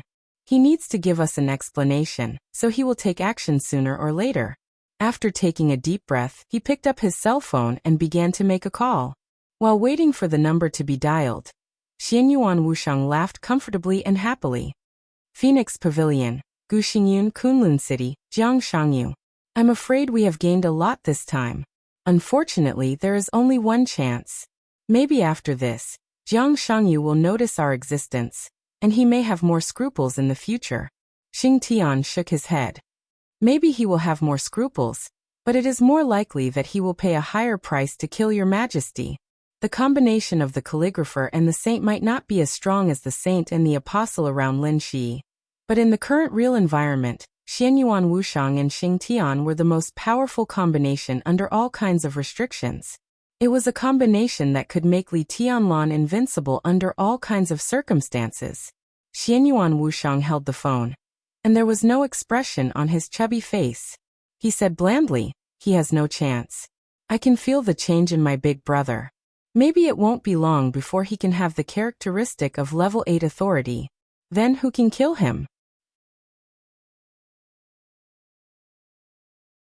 Chapter 1102.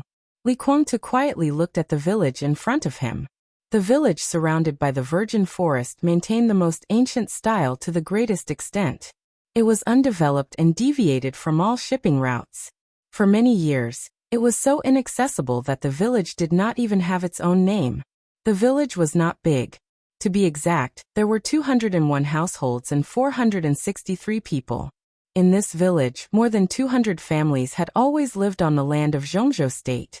But there was no doubt that they were outside the map of Zhongzhou State. In a sense, they were outside the law of Zhongzhou State. Hidden, remote, and mysterious. This was indeed the most suitable location for a secret base. But backwardness and poverty also made it difficult for the owner of this base to train the most modern soldiers. Li Kuangtu looked at everything in front of him indifferently. This was the biggest trump card that Jiang Shangyu wanted to show him. He saw what he wanted. He was a little tempted, but also a little regretful. Crack.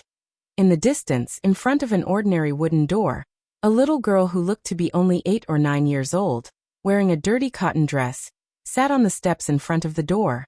She used her tender little hands to tear apart a steel plate that was nearly 10 centimeters thick. The little black cat that was squatting on her shoulder meowed and jumped down from her shoulder, hiding behind her. The little girl was expressionless and seemed to be thinking about how to turn the steel plate into a shape that she was satisfied with. Even with Li Guangtu's train of thought, he could not see what the little girl was trying to do. He could only barely see that she seemed to want to make a weapon, but as she continued to toss, the steel plate quickly became fragmented, and the remaining fragments turned into countless strange and twisted shapes. The girl did not feel annoyed. She just looked at the countless twisted steel plates in front of her in a daze. Li Guangtu marveled at the strength of the other party, and also regretted the other party's thinking. The other party seemed to have no thoughts, not even the most basic understanding of the shape of a weapon. That was why the high-strength alloy steel plate was tossed around by her, but she did not realize what went wrong at all.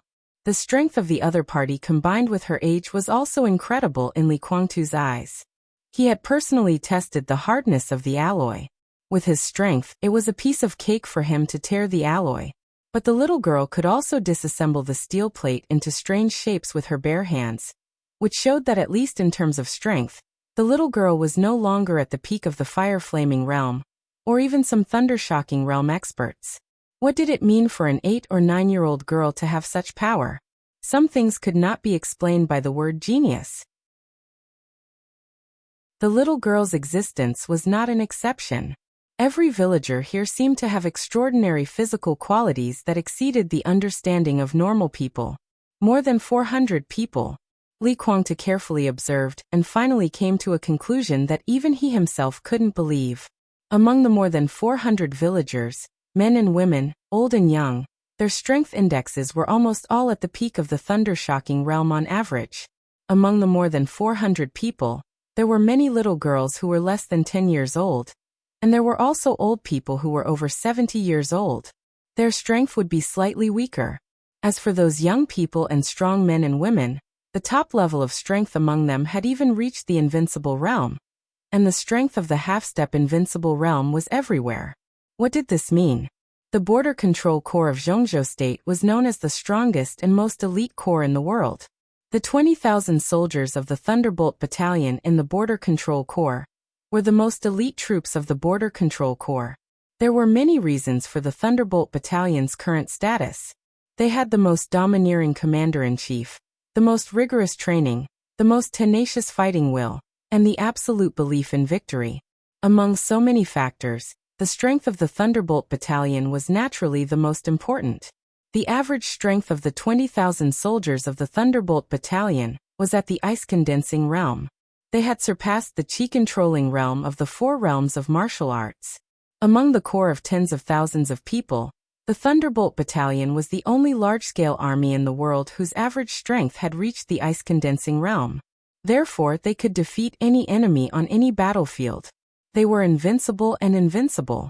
20,000 elite soldiers who were familiar with all kinds of combat methods, could skillfully use any weapon, and kept their physical functions at the peak. Even the top experts at the peak of the invincible realm did not dare to fight them head-on. And if the scale was further reduced, the Heaven Punishment Troop of the Wang family of Beihai was the peak of the small-scale super-elite troop. There were 300 people in the Heaven Punishment Troop. Their average strength was at the peak of the fire-flaming realm, and even close to the half-step thunderbolt realm. Such a troop was also a myth in the dark world. Zhongzhou State could also come up with this kind of lineup, but it would not do so. Any expert close to the thunder-shocking realm was a very important backbone in their respective troops. Except for the Wang family of Beihai, no one would be so extravagant as to form a super-elite troop with the backbone of these middle-level and high-level officers. Therefore, the Heaven Punishment Troop had existed for hundreds of years, but for hundreds of years, no super troop could really be as famous as the Heaven Punishment Troop. The closest to the overall strength of the All Heavens Troop was the Lin clan's Xianyuan sword, and the Li family's life-prolonging palace, Deathless Palace, and Sunluo Palace after Nirvana turned into the purgatory of Heaven capital. But they were just close. And now, what Li Kuang-tu saw was a super elite troop whose strength was a whole realm higher than that of the Heaven Punishment troop, which was also a myth, and more than 100 people more than the Heaven Punishment troop. More than 400 people. Their average strength was at the peak of the thunder-shocking realm. Even Li Kuang-tu felt his scalp tingle when he thought of this. More than 400 experts at the peak of the thunder-shocking realm, and even close to the half-step invincible realm.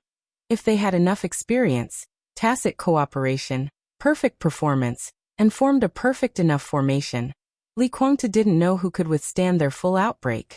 At least he could be sure that he couldn't. When the power of more than 400 experts close to the half-step invincible realm broke out as a whole, that kind of power was completely destructive. This kind of troop had never appeared in the wildest imagination of the boldest people, because everyone knew it was impossible. The peak of the fire-flaming realm was already a middle-level and high-level officer in the army of the world's #1 hegemon country, Zhongzhou State, and was the backbone of the army lineup. What did the peak of the thunder-shocking realm and the half-step invincible realm mean? This was the power of the general level.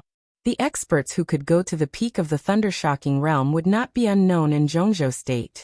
With such strength, as long as they were not stupid or there were no special reasons, they would at least be major generals, and most of them would be lieutenant generals. Put more than 400 generals together to form a troop? Let's put that aside first. Did Zhongzhou State have the strength to come up with such a lineup? Even if they could, who would do it? The strength of such a troop was indeed extremely powerful, but once it was hit hard, the consequences would be disastrous.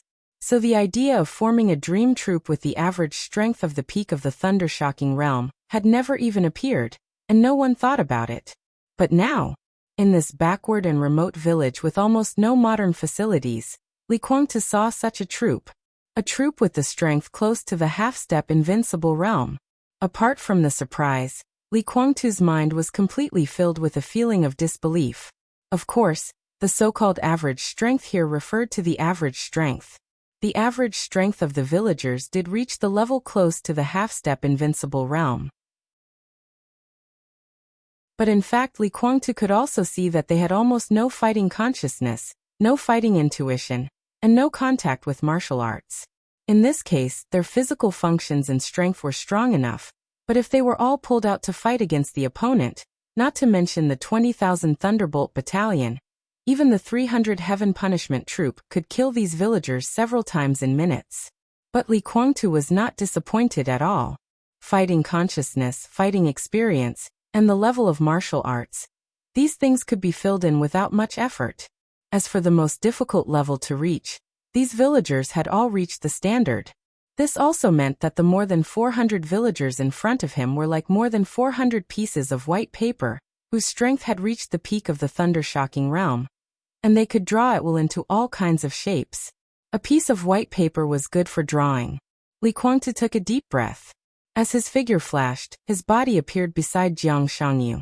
Jiang Shangyu lay on a dry grassland, bathed in the pale, almost cold sunlight, with a licorice in his mouth, looking at the sun in the sky in a very leisurely manner. Li Kuang-tu looked at him, and was silent for a long time. Then he said seriously, word by word, "Amazing. I'm flattered." Jiang Shangyu smiled lazily and said, "The strength of these people has indeed reached a certain level, but it's not very useful for the time being. But the future is already worth looking forward to," Li Kuang-tu said with some emotion. "So I said, the future is mine." Jiang Shangyu laughed. Li Kuang-tu was silent again. After a full 2 or 3 minutes, he suddenly asked, "If these people have a certain degree of combat effectiveness and enough tacit understanding, do you think they can pose a fatal threat to Li Tianlan now?" "It's hard to say." Jiang Shangyu was also silent for a moment, and then he shook his head. "But it doesn't matter. The trump card in my hand is indeed worth looking forward to, but now is far from the time for them to be exposed. Their strength can be further enhanced. When they really reach their limit, they can definitely pose a fatal threat to Li Tianlan. As for now, I'm not very clear." Li Kuang-tu's body shook slightly. His mind was full of Jiang Shangyu's words. Their strength can be further enhanced. Further? His voice suddenly trembled a little. Further enhancement? To what extent? to the invincible realm. Jiang Shangyu said blandly, "Of course it will take a long time, but it will come eventually. At that time, maybe the so-called invincible realm will really be like grass." Chapter 1103. Pictures that he had never imagined before appeared in Li Guangtu's mind. Perhaps he and Jiang Shangyu would never know that in the era of Beihai and the purgatory of heaven capital, when there were metaphysical masters in Zhongzhou state, Xian Xuanzi and Great Master Wu Wei had long predicted that the invincible realm was as weak as grass. When the Chosen One appeared, the tribulation came. The Chosen One should face the tribulation. And who should face the Chosen One? Xian Xuanzi's words still had traces of existence. But with the death of Great Master Wu Wei and the disappearance of Xian Xuanzi, these traces were fading in everyone's hearts day by day, until Jiang Shangyu's voice rang in Li Guangtu's ears. The light voice was as deafening as thunder. A whole village with an average strength of the invincible realm. More than 400 people. In the entire dark world, there probably wouldn't be so many invincible realm experts in the world for hundreds of years. Li Guangtu looked at Jiang Shangyu seriously. There was deep fear in his eyes. There was also a touch of undisguised fear. He didn't want to admit it, but he had to. If what Jiang Shangyu said was true, when more than 400 invincible realm experts charged at the same time, what was Li Tianlan? At best, he could only be regarded as a nonentity. And he himself was even less than an ant. If this thing became true, where would he find his place in the future? Things were not as bad as he thought. Of course, they were not as good as he thought. Jiang Shangyu interrupted Li Guangtu's thoughts and said with a smile, "The world has changed." "What do you mean?" Li Guangtu frowned. Jiang Shangyu smiled without saying a word. He just looked at the villagers coming and going in the village not far away. This was obviously not their normal state, so their movements always seemed a little stiff and uncoordinated. Li Guangtu couldn't see anything because he didn't know this place. But these flaws were very clear in Jiang Shangyu's eyes. He hid something from Li Guangtu. For example, the camp behind him and the true face of the village. Li Guangtu was completely different from Gu Xingyun. Gu Xingyun, who seemed to be awe-inspiring, had almost lost all his spirit. For the survival of himself and his tribe, Gu Xingyun could give up anything. The vast division of camps might have been different in his thinking, which was limited by the region. Therefore, Jiang Shangyu could make Gu Xingyun one of his people. However, Li Guangtu was still proud. Even if his current strength had been surpassed by Li Tianlan, the pride in his heart did not disappear much. The Li family's stubbornness doomed him to be the second Gu Xingyun. In order to survive, Gu Xingyun could not give up anything. People like Li Guangtu were willing to sacrifice anything in order to survive. Gu Xingyun could give up his dignity, status, and reputation. But when it was necessary, Li Guangtu was willing to sacrifice his life at all costs. There were too many things worth discussing about Li Guangtu's character. But every invincible realm expert who came out of the Li family did not lack the strength of character that would rather break than bend. Perhaps when things really reached the point of no return, Li Guangtu would refuse everyone's alliance, even disband the purgatory of heaven capital, and challenge Li Tianlan alone. This seemed to be an unreasonable act of courting death. But Li Guangtu was such a person. Such a person lived not to keep anything, but to pursue something. The chaotic behavior of the dark shadow world was regarded by many people as evil and degeneration. In fact, it was just the purest chaos, but it was indeed the darkness more evil than degeneration. Li Guangtu might not accept the gift from the dark shadow world. More importantly, as Dongqing Rushi's biological father, the dark shadow world did not dare to pollute before it was fully sure. Pollute him. However, Jiang Shangyu finally told some truth to Li Guangtu. The world was indeed changing. The initial change began when Li Tianlan triggered the sword energy left by the god of war to deal with the sneak attack of him and Li Guangtu. The miracle city in the real environment had some interaction with the starry sky. At that moment, both the Order Camp and the Dark Shadow Camp could roughly detect the vague location of the miracle city and Li Tianlan's aura. When the two environments, illusion and reality, merged to a certain extent, the world was also changing unconsciously. The most obvious change was that it was easier to break through in strength than before.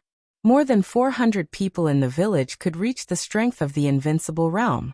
And as time went on, there would be more and more invincible realm experts in the dark world. Invincible realm experts were like grass. What was coming was a chaotic world, a prosperous world, and also the end of the world. Jiang Shangyu quietly observed the villagers in the village. How to use this force to completely kill Li Tianlan before his official return was the primary problem he needed to consider now. With Li Tianlan's current strength, it was obviously impossible to kill Li Tianlan with the village in front of him. He had to turn these villagers into elite soldiers, in line with the standards of the Dark Shadow world as soon as possible. They were elite soldiers, not elites.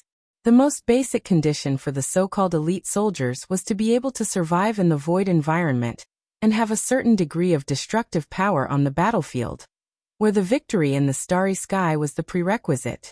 That was the real invincible realm. They could survive temporarily by using their own domain and sword energy to form a domain that could isolate the void. This was the goal that Jiang Shangyu had to achieve now. The strength of these people is still too weak. Jiang Shangyu suddenly said. They're like pieces of blank paper. Although they're very strong, they don't have the slightest bit of awareness and experience. Their tacit understanding is also close to zero. In their current state, an army of 5,000 people can easily wipe out an entire village. They don't even need to be elites at the ace level. Just a first-line army with sufficient equipment can easily wipe out an entire village. Li Guangtu commented bluntly. Fortunately, this is temporary. Jiang Shangyu said with a smile. In the near future, I will find a way to instill something into them, such as combat experience, combat tacit understanding, and so on. At least it can lay some foundation for them. Instill? Li Guangtu raised his eyebrows in surprise. After living for so long, it was the first time that he had heard that this thing could be instilled. It probably needs a processor to download something, and then the data transmission. My metaphor is a little inappropriate, but that's the general idea. Jiang Shangyu explained very seriously. Processor. Li Guangtu muttered to himself. Ah, isn't that a ready-made processor? His download should be almost done. Jiang Shangyu casually pointed in a certain direction. Li Guangtu's pupils contracted slightly. Of course he knew who was there. But before he could say anything, the village in front of him suddenly changed. Sunlight, streets, houses, people, space. Everything seemed to distort in an instant without warning. Boom. In the huge roar, in the corner of the village, in the direction that Jiang Shangyu pointed, a clear wave of air that was visible to the naked eye suddenly exploded. The wave of air twisted and changed, and it looked as if the space of the whole village was constantly boiling. An aura that had been suppressed for a long time was rising unscrupulously in the wave of air, as if it would never have a limit. That was the aura close to the peak of the invincible realm. As soon as Li Guangtu came to this conclusion, the rising aura, it had directly crossed the threshold of the peak of the invincible realm. It was easy, natural, and without any reluctance. The peak of the invincible realm seemed to be just a starting point. The strong aura kept rising, rising again and again, madly rushing in the domain of the peak of the invincible realm. 1 minute or 1 hour. In his perception, the aura steadily stayed at the level of only half a step, or even a small half step away from breaking through to the peak of the invincible realm. The domain, which was so strong that it seemed to be a substance, distorted everything that could be seen with the naked eye. It was constantly shrinking and expanding. The corner of Li Guangtu's mouth twitched slightly. That was the aura of Gu Xingyun. If he hadn't seen it with his own eyes, he wouldn't have believed that Gu Xingyun could make such a major breakthrough in just a few days. From close to the peak of the invincible realm, he climbed all the way to the peak of the invincible realm. Half a year, 1 year, 2 years, maybe tomorrow, Gu Xingyun might break through again and stand at the same height as him. Gu Xingyun. Was this the processor that Jiang Shangyu mentioned? That was the fact. Gu Xingyun, who had successfully broken through, did not have time to be ecstatic. He didn't even have time to feel the changes in his body. At the moment of the breakthrough, he opened his eyes. In the deepest level of meditation, his surroundings had already become a void of nothingness. But the moment he opened his eyes, Pieces of blood-red shimmer lit up in the void. In front of him, thousands of eyes appeared without any warning. Those pairs of eyes squeezed together and stared straight at Gu Xingyun. Every pair of eyes seemed to be speaking, conveying some kind of information to him. His brain was passively accepting everything and operating at a crazy speed. Hence, his aura continued to rise, and all kinds of battle scenes kept appearing in his mind. Countless eyes continued to instill some information into him. His brain seemed to have become a hard disk, and the storage space had reached its limit. Hence, endless information was spilled out. In the end, everyone in the village stopped. More than 400 villagers seemed to have become a whole brain. Everyone began to accept all kinds of chaotic, but extremely clear information. Jiang Shangyu and Li Guangtu were both watching this scene. The former's eyes were deep, but the latter's eyes were only blank. Gu Xingyun's strength is very good now, Jiang Shangyu suddenly said. Li Guangtu gritted his teeth and snorted, saying nothing. He could feel that Gu Xingyun's strength was still at the peak of the invincible realm, but the other party had a vague sense of danger that made him feel uncomfortable. In a sense, the current Gu Xingyun seemed to have become an example similar to Li Tianlan, whose strength exceeded his realm. The only difference was that Li Tianlan's strength exceeded his realm by too much. I want to try again, Jiang Shangyu said in a low voice. What? Li Guangtu frowned. Kill Li Tianlan. Jiang Shangyu looked at Li Guangtu with a smile. With the three of us and some villagers at most, do you think it's feasible?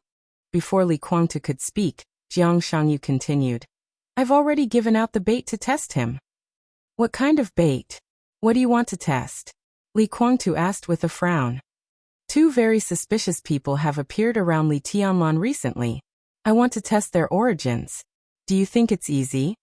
Li Guangtu shook his head disapprovingly. It's not difficult. There are always some things that they can't hide, such as some words that are taboo to them. Jiang Shangyu sneered. Chapter 1104. When the car entered the manor of the Bai family, Li Tianlan felt something and suddenly parked the car on the clean and tidy road of the manor. He got out of the car and quietly looked at the sky in the southeast direction, thinking about something. Qin Weibai, who had been a little absent-minded for a few days and seemed to be thinking about something all the time, reacted after a while. She opened the door and walked to Li Tianlan, saying softly, "What's wrong?" "There is something strange there." Li Tianlan's voice was hesitant and uncertain, but the doubt in his eyes gradually began to become clear. It could not be said whether it was his own intuition or Heartless' will. In the sky extremely far away in the southeast direction, he could clearly feel a power that was of the same origin as Heartless twisting and struggling, as if it was imprisoned. Li Tianlan could feel Wuqing's desire, and he could also feel the longing of that mass of energy for Wuqing in the distant southeast. When he perceived this, Li Tianlan suddenly understood something. That mass of energy seemed to have been imprisoned for several days. It was constantly struggling, but it could not return to him and Wuqing. The sharpness in Li Tianlan's eyes flashed away. He did not know what could fix the energy belonging to a murderous weapon in a certain area for several days, but this feeling appeared so coincidentally that he instinctively felt that this phenomenon contained some artificial factors. Li Tianlan raised his palm slightly, and his eyes were cold. Qin Weibai looked at him in astonishment. Li Tianlan also looked at his raised palm in astonishment. He did not know what his instinct wanted to do. The energy that belonged to Ruthless suddenly became clear. Li Tianlan was sure that it was in the southeast direction. But after the sense of distance was magnified, it became extremely blurred. Vaguely, it was at least hundreds of kilometers away. If Ruthless was in his peak state, the distance of hundreds of kilometers could be said to be almost instantaneous. But now Ruthless' energy was exhausted, and his consciousness was blurred. And Li Tianlan himself, in a normal state, absolutely could not attack a target hundreds of kilometers away without knowing what it was.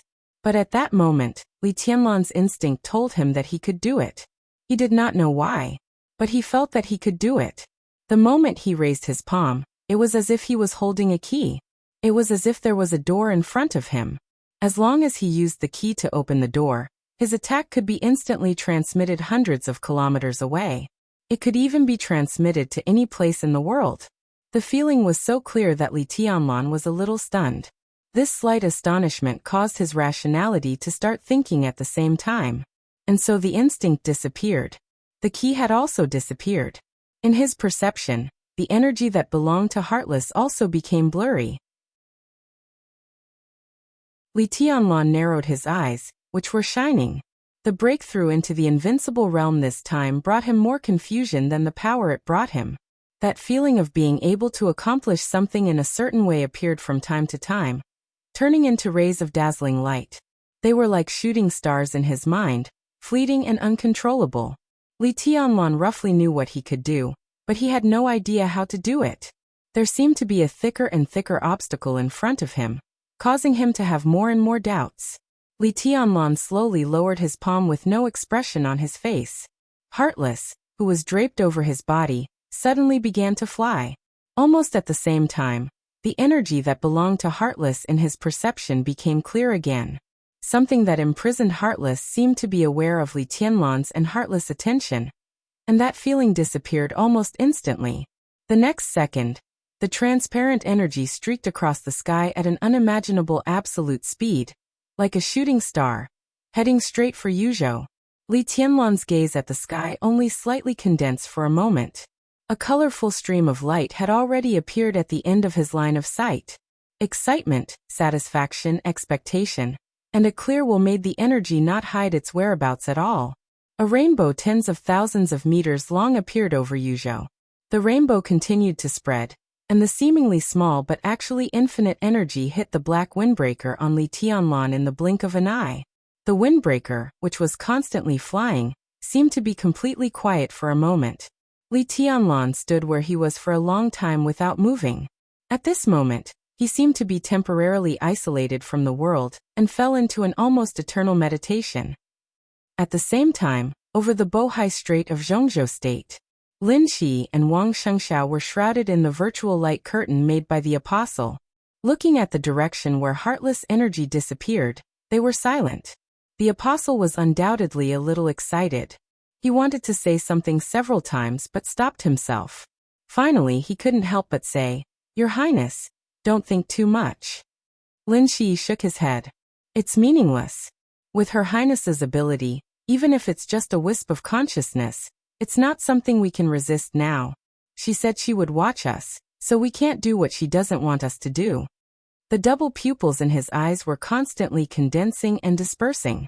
As the pupils opened and closed, there seemed to be countless suns, moons, and stars rising and falling. He recalled some conclusions he had just come to when he came into contact with the energy and finally shook his head. In the battle that year, King Wei's injury was too serious. Now is not the time to fuse. "King Wei?" Wang Shengxiao asked, feeling a little strange. From Africa continent to Bohai Sea, when the virtual data spread out, Wang Shengxiao could hardly feel the passage of time, and Wang Shengxiao didn't know what they were going to do here after crossing more than half of the world. In fact, from beginning to end, Wang Shengxiao didn't even see the energy that belonged to Heartless. Lin Shi glanced at Wang Shengxiao and said with a faint smile, "The King Wei I'm talking about is the life metal you've been studying for many years." At the end of his words, his tone was a little strange. After a few seconds of silence, he finally laughed mockingly. "Oh, metal, King Wei metal Heartless. Wuyo." Wang Shengxiao's heart suddenly tightened. Any topic about Wuyo could arouse his strong vigilance and defense now. He looked at Lin Shi calmly and said slowly, "Isn't that metal?" "You can say that," Lin Shi said faintly, "but in our understanding, the metal you know should be a piece of stone." Stone. Wang Shengxiao's eyes were a little strange. The Wang family of Beihai had never given up on the study of the life metal. After all, since they knew that it was a meteorite from outer space, a meteorite with its own consciousness and life, in the eyes of many people, this piece of metal was equivalent to the first officially confirmed extraterrestrial life. It might not be accurate to say that it was an alien, but it was extremely accurate to say that it was an extraterrestrial life. However, Wang Shengxiao was not surprised by this statement. The so-called life metal was originally a meteorite from outer space, and it could also be regarded as a stone. However, the Wang family of Beihai had studied it many times and never found that it had any characteristics that belonged to a stone. Lin Shi's eyes were in a trance for a moment. The deeds of King Wei in the space-time corridor had countless legends in the War God realm, the Emperor Palace, and even in the current Miracle City. It could be said that he was a household name. The legend of Miracle City had been revised a lot, and some things had even been beautified. But the records of King Wei outside Miracle City were all true.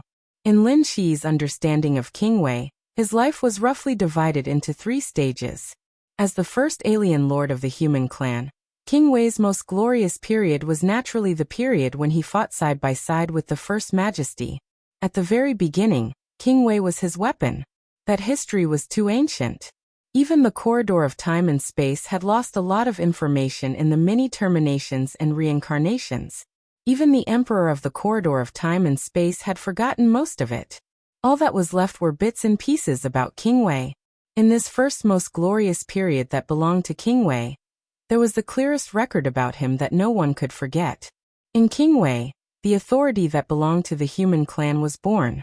This was the most authentic record and the biggest legend. And the second stage of King Wei was the stage where he was assimilated by the Order Camp. This soul-stirring legend had even spread throughout Miracle City, and it had been translated into many versions and circulated in various countries. The origin of this legend came from Zhongzhou State. Various adaptations, remakes, and biographies were everywhere. It was a household name. Even children as young as 3 or 5 years old knew about this legend about King Wei. But no one knew that the protagonist of this legend was King Wei, who was assimilated by the Order Camp in the second stage. People only remembered him by another name. The name that brought him the greatest humiliation. The name that he had after he was assimilated by the Order Camp. It was also because the legend of King Wei had been spread on Earth to this day that everyone knew about it. That was why King Wei was in a weak stage where he was seriously injured but not dead. There were more than 1 billion people in Zhongzhou State. Maybe some people didn't know who the president was, but no one dared to say that they hadn't heard of King Wei's other name. This was also the most crucial reason for King Wei to form a real imprint. And in the middle of the second stage to the third stage, at that time, the majesty of the space-time corridor had not yet reached the peak. Under the circumstances that the first human emperor had fallen, King Wei brazenly returned to the neutral prestige from the Order Camp. He was almost the pillar of the entire human clan at that time. How to let King Wei return to the peak, let him and Li Tianlan return to the most glorious times, and let those blurred legends return to the past was something that everyone was thinking about. To some extent, it could even be said to be their responsibility. Lin Shi glanced at Wang Tianzong. Looking at his calm but extremely vigilant eyes, he suddenly laughed. Maybe you have guessed something, but it doesn't matter. I just want to tell you that the integration of Wuyo of Beihai, Wuyo of the Lin clan, and Wuyo of His Majesty Li Tianlan is the general trend. You can't stop it. No one can stop it. But it will take a long time. I think you don't have to tell me what your attitude is. When His Highness the Sword Emperor recovers and returns, we will communicate with him about this alone.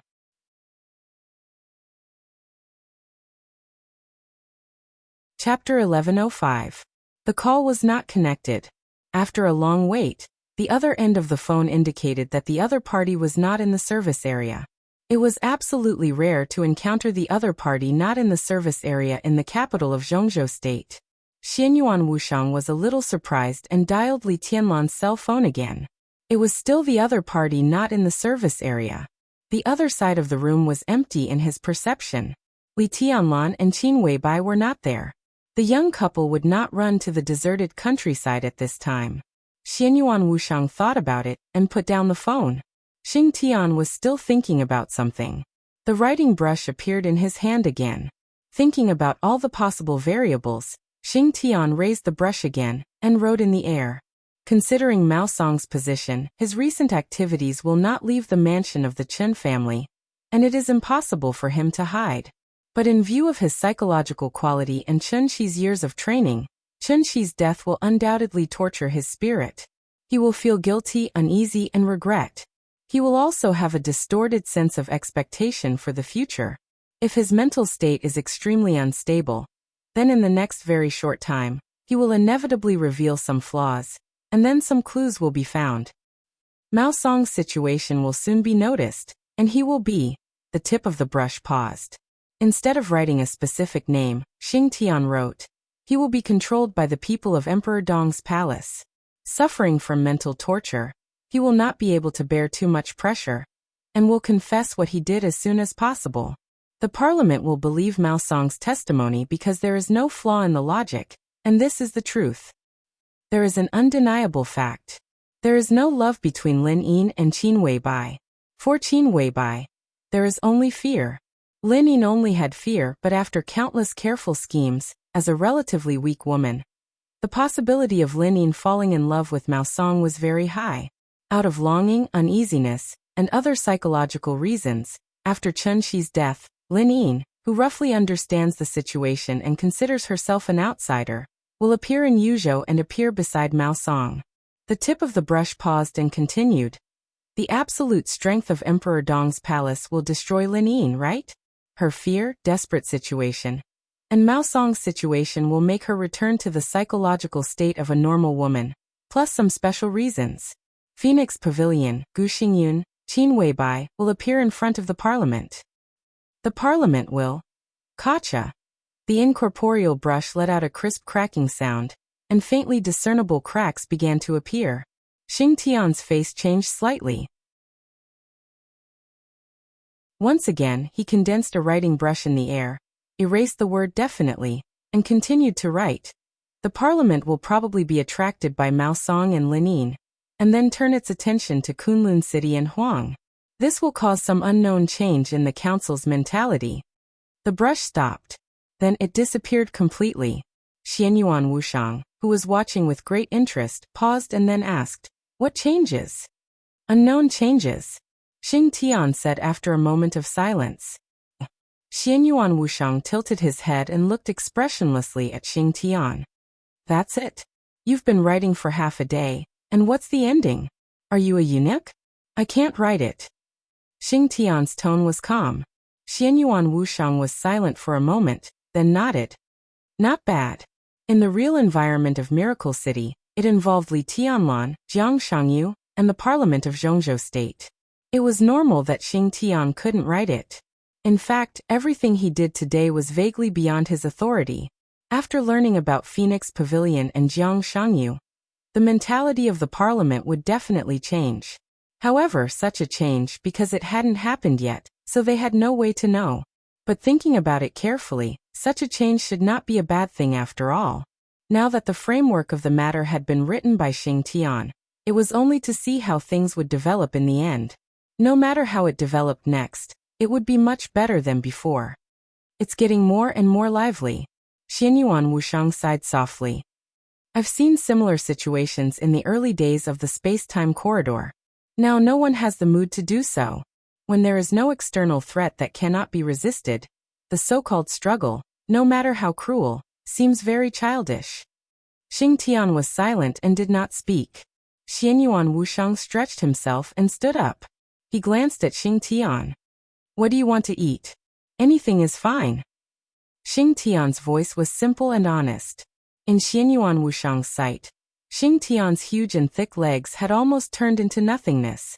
Under the shining light, only the faint, almost transparent shadows of his legs could be seen. Obviously, Xing Tian was not suitable to go out in this state. Xianyuan Wushang nodded. After thinking for a while, he took out a large bucket of purified water from somewhere. "Eat this." Xianyuan Wushang handed the purified water to Xing Tian. Xing Tian's face changed slightly, and then he became a little excited. His huge hand that took the purified water trembled slightly. "Thank you, Your Highness."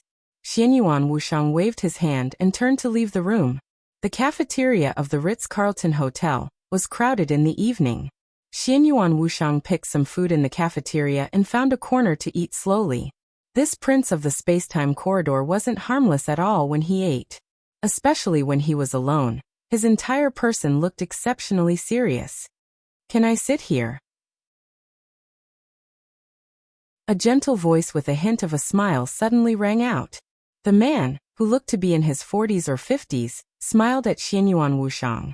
He seemed to be a middle-aged executive of a company who came to Yuzhou for a business trip. He wore gold-rimmed glasses, a white shirt, a dark tie, a watch, trousers, leather shoes, and immaculate hair. He smiled politely and looked elegant. Whatever. Xianyuan Wushang nodded and ate the food in front of him without looking up. The middle-aged man didn't seem to think that the fat man in front of him was rude. He sat quietly in front of Xianyuan Wushang. He crossed his fingers, sat upright, and looked at Xianyuan Wushang with a smile, without taking anything from him. Do you know me? Xianyuan Wushang asked casually and licked the oil stains on his fingers. No, I don't. The middle-aged man smiled and shook his head. But I really want to know you. The entire Yuzhou knew that His Majesty Li Tianlan suddenly had two mysterious figures around him, who could be taken into the Bai family and go to the Chun family together. Based on this alone, it could be seen that His Majesty Li Tianlan trusted Your Excellency. Believe me, there are many people in Yuzhou who don't know you, but there are many who want to know you. There are 547 people in the cafeteria right now. About 1/3 of them have observed me without batting an eyelid.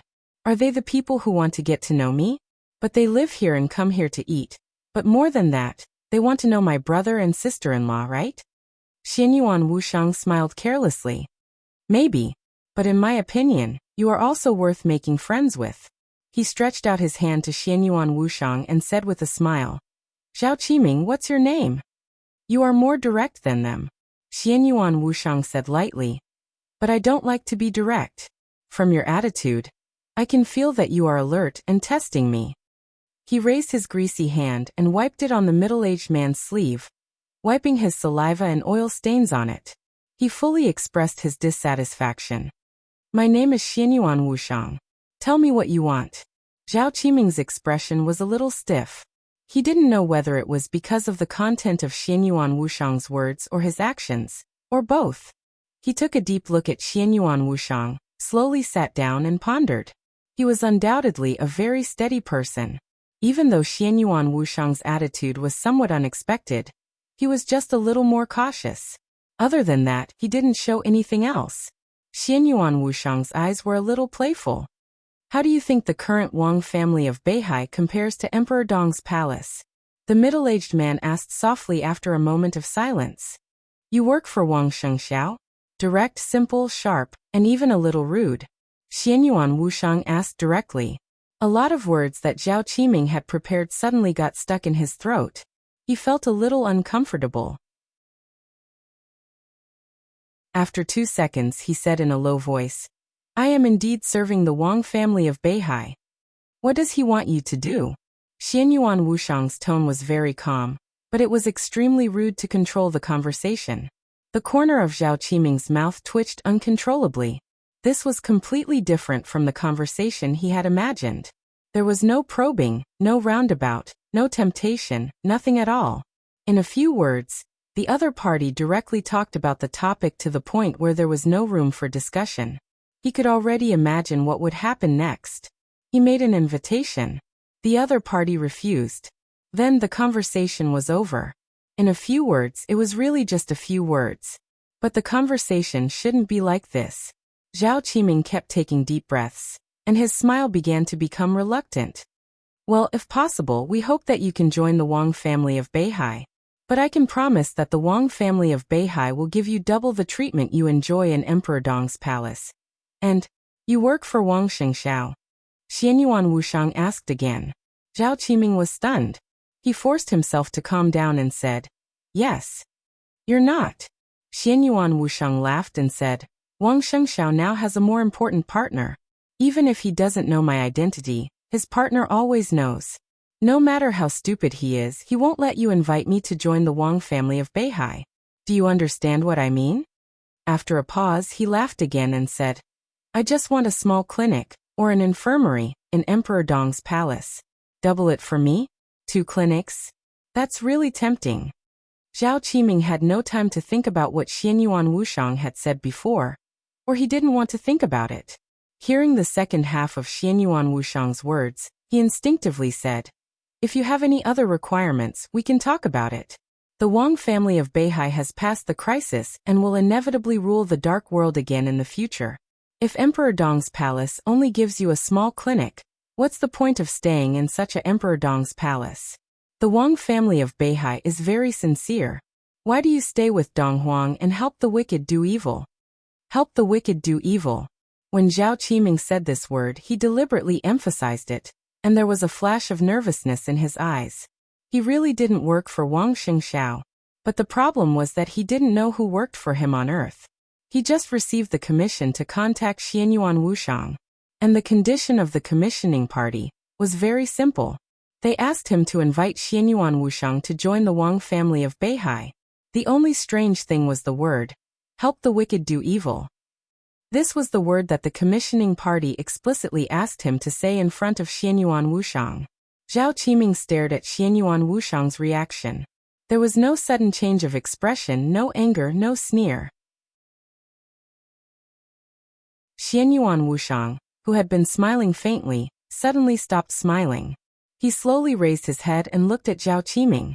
His chubby, harmless face was devoid of any expression. This Xianyuan Wushang was strange and dignified. He looked at Zhao Qiming with indifference, as if he was looking at a dead man. Zhao Qiming was almost instantly soaked in cold sweat. His body stiffened and he stared at Xianyuan Wushang's face. Do you know? Xianyuan Wushang wiped the corner of his mouth with a napkin and said unhurriedly, based on what you said, everyone in my hometown can kill you. Not just you, but your family, your relatives, your friends, your relatives' friends, your friends' friends. Everyone who has even the slightest relationship with you will receive a punishment worse than death. An indescribable chill spread from the soles of his feet to his brain in an instant. Zhao Qiming's breathing suddenly became rapid. You work for Jiang Shangyu. Xianyuan Wushang suddenly laughed. If you work for Wang Xingxiao, he wouldn't dare to let you bring these words to me. Lin Shi wouldn't allow it. Even he doesn't dare to say these words, and neither do I. Whoever says them will die. The higher the status, the more it is so. Only Jiang Shangyu can be a human being without scruples. Obviously, he has given up everything he can give up. Maybe you're innocent. Xianyuan Wushang threw the napkin on the table. But you're guilty. You're guilty.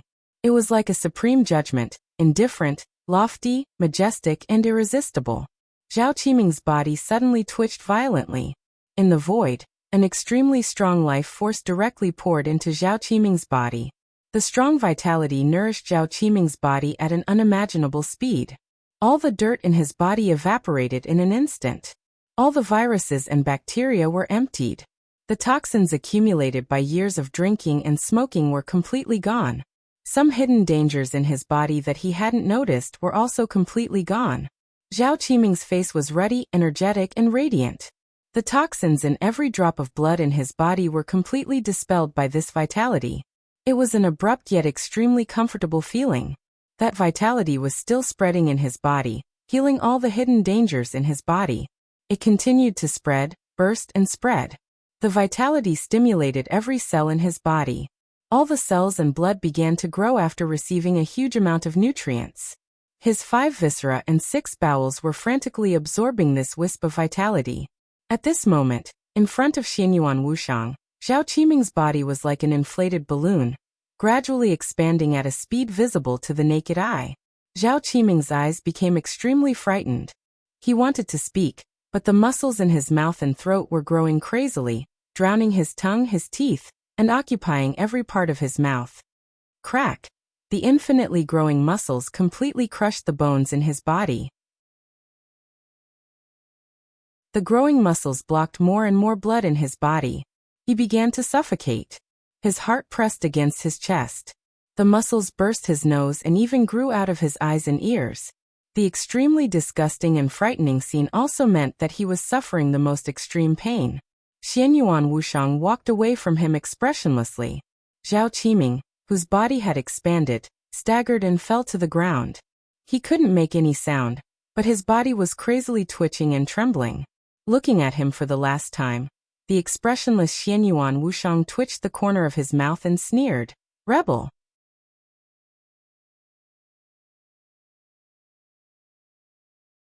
Chapter 1106. The silence seemed to last for a moment, but it also seemed to last for thousands of years. Li Tianlan stood silently, like a statue. The ruthless energy shrouded the windbreaker and penetrated into the surface of his body through the windbreaker. Everything seemed to freeze. Only time was hurriedly rushing by. It was like a vast torrent surging. He stood in the almost eternal waves of time. In an instant, he seemed to have been completely weathered by the power of time, and there was nothing around him. The prosperity of Yuzhou, the dazzling sunshine, the beautiful women, the monstrous power, the absolute force, the lofty world, the sun, the moon, and the stars, everything seemed to be completely broken in an instant. There was nothing in the world. No, the world itself no longer existed. Everything around him became the purest nothingness. Because it was nothingness, it could not be described at all. Because it did not exist, everything he felt became an illusion. Everything in the world lost its meaning. Only that faintly discernible energy was still fusing with him. That energy was like an extremely weak, but ancient willpower. It seemed to be trying to tell him something, but the transmission was so vague and weak that Li Tianlan couldn't grasp it at all. One after another, extremely vague pictures flashed in the deepest part of his consciousness. In a trance, Li Tianlan seemed to see a lot of things, but at the same time he seemed to see nothing. He imprinted all the vague images in his mind.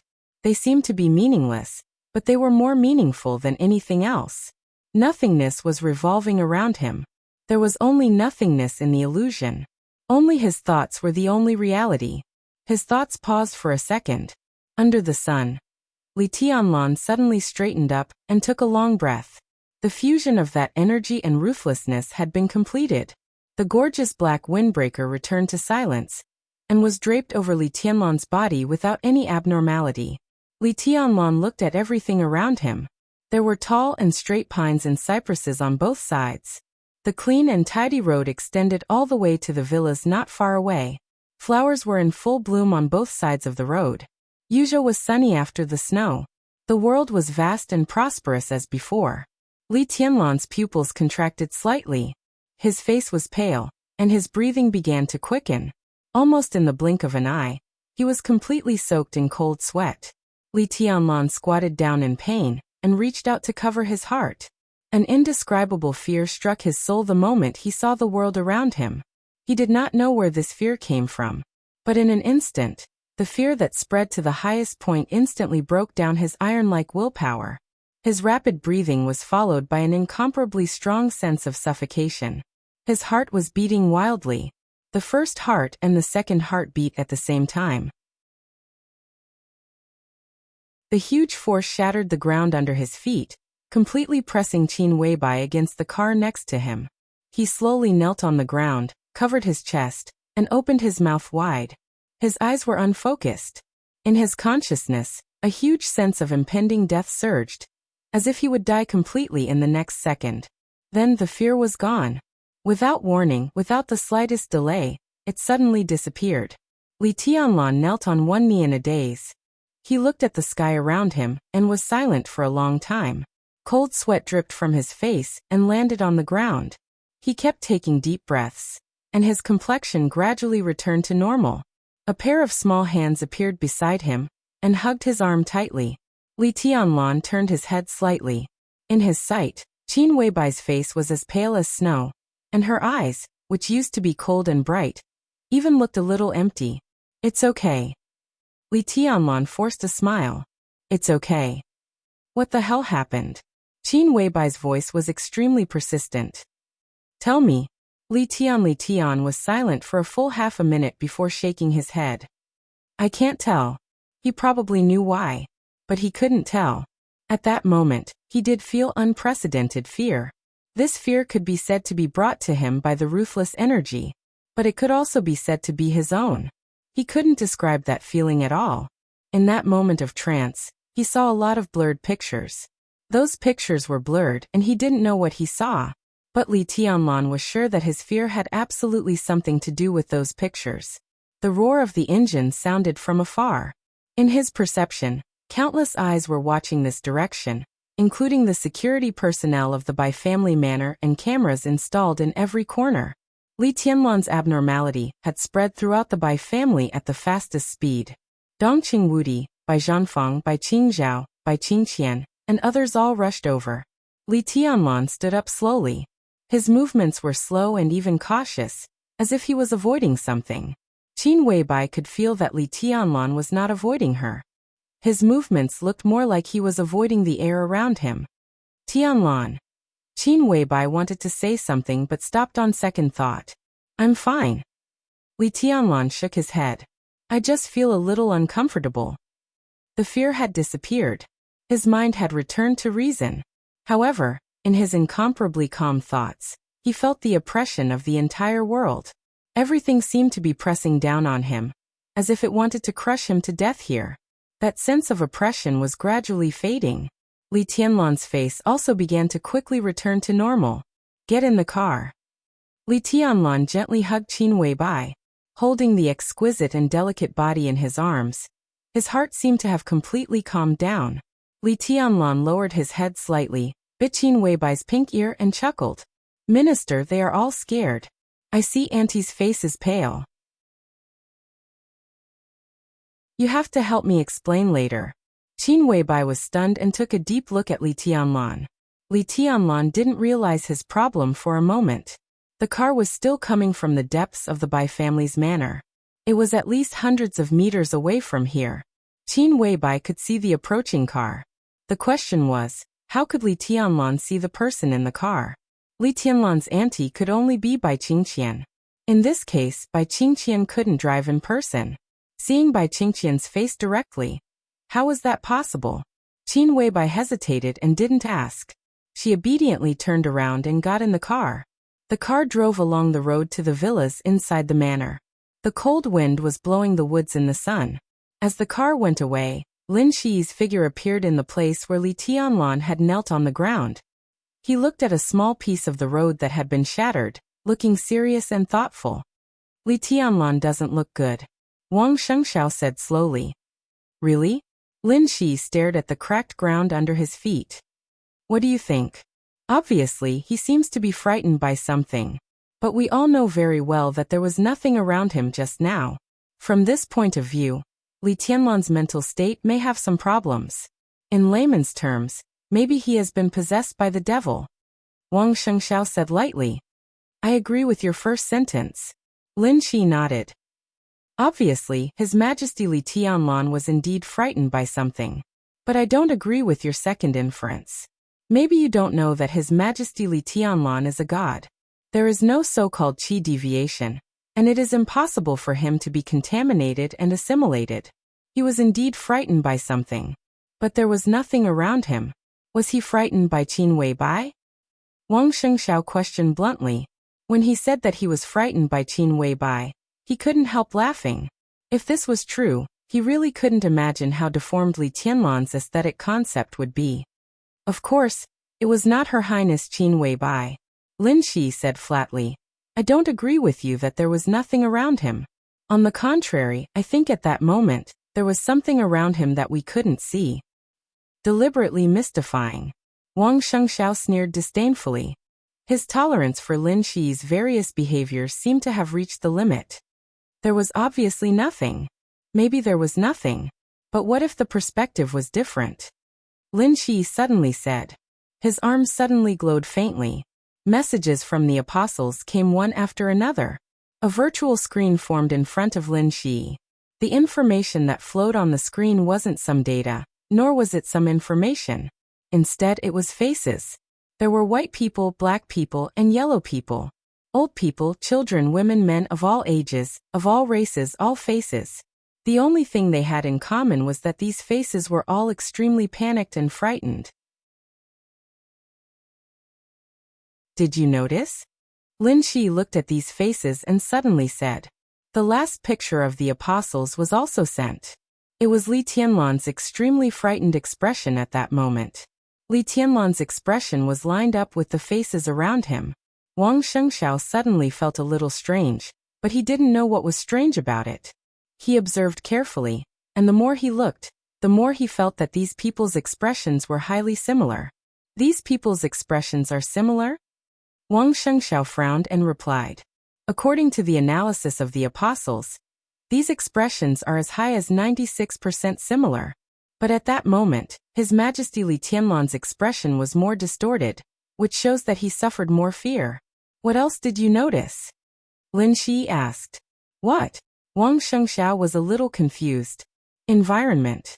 Lin Shi took a deep breath and said, Didn't you notice that these people, except for His Majesty Li Tianlan, are all in very narrow and enclosed spaces like elevators and secret rooms?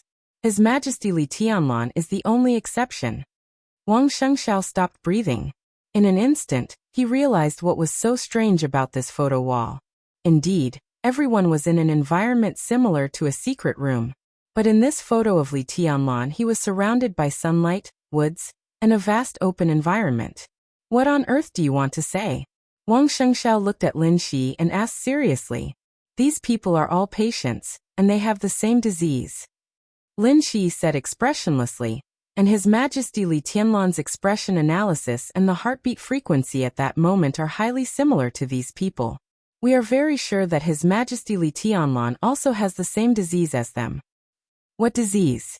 Wang Shengxiao didn't know why he felt a little uneasy. Claustrophobia. Lin Shi said indifferently. Claustrophobia, claustrophobia. Wang Shengxiao looked at the sky around him. He looked at the vast world and the jungle around him. Just now Li Tianlan stood in this extremely open environment, and then he suddenly got claustrophobia? Wang Shengxiao looked at Lin Shi seriously and said, Are you kidding me?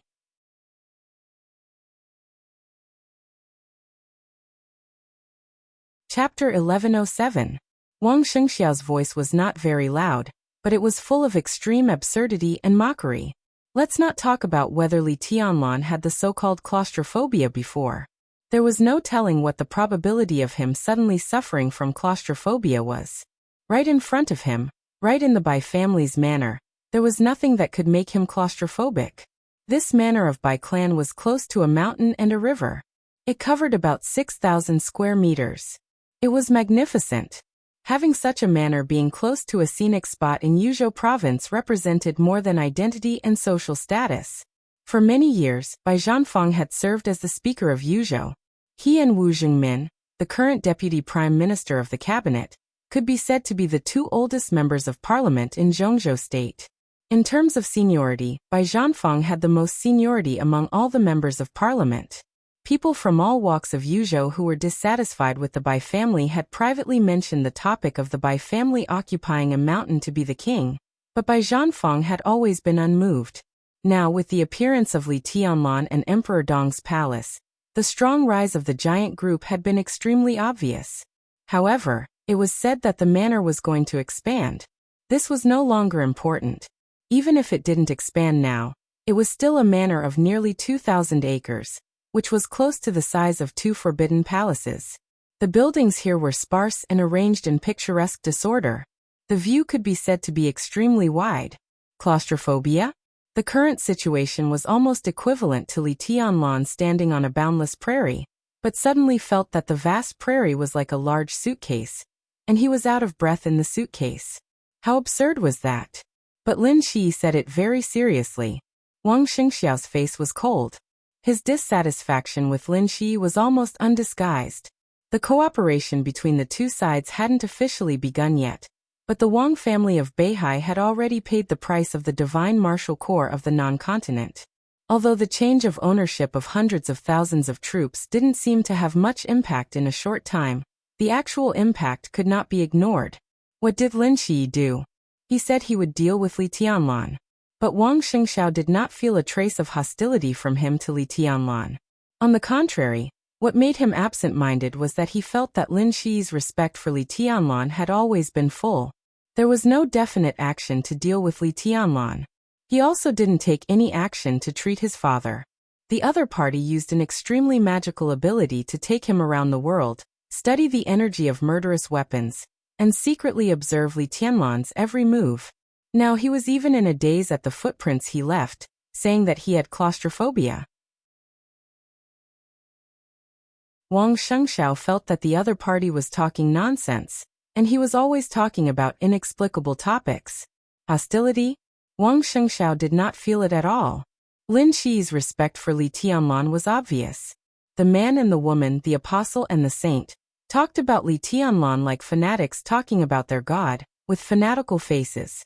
Gritting his teeth, Wang Shengxiao watched Lin Shi ponder over Li Tianlan's footprints and the cracked floor. An idea suddenly came to his mind. If Saint and Apostle were here, would they kneel down and kiss the footprints left by Li Tianlan? The thought was not funny at all. Wang Shengxiao felt a burst of irritation at the thought. The only thing he could comfort himself now was that the plan for treating his father that Saint came up with now was thought to be miraculous by the elites of the Wang family of Beihai's biological laboratory, after a simple combination. But it was just a plan, like a candy to comfort him. As for when it would be sent to him, all he could do was wait. I never make any jokes. While Wang Shengxiao was thinking, Lin Shi's cold voice rang out.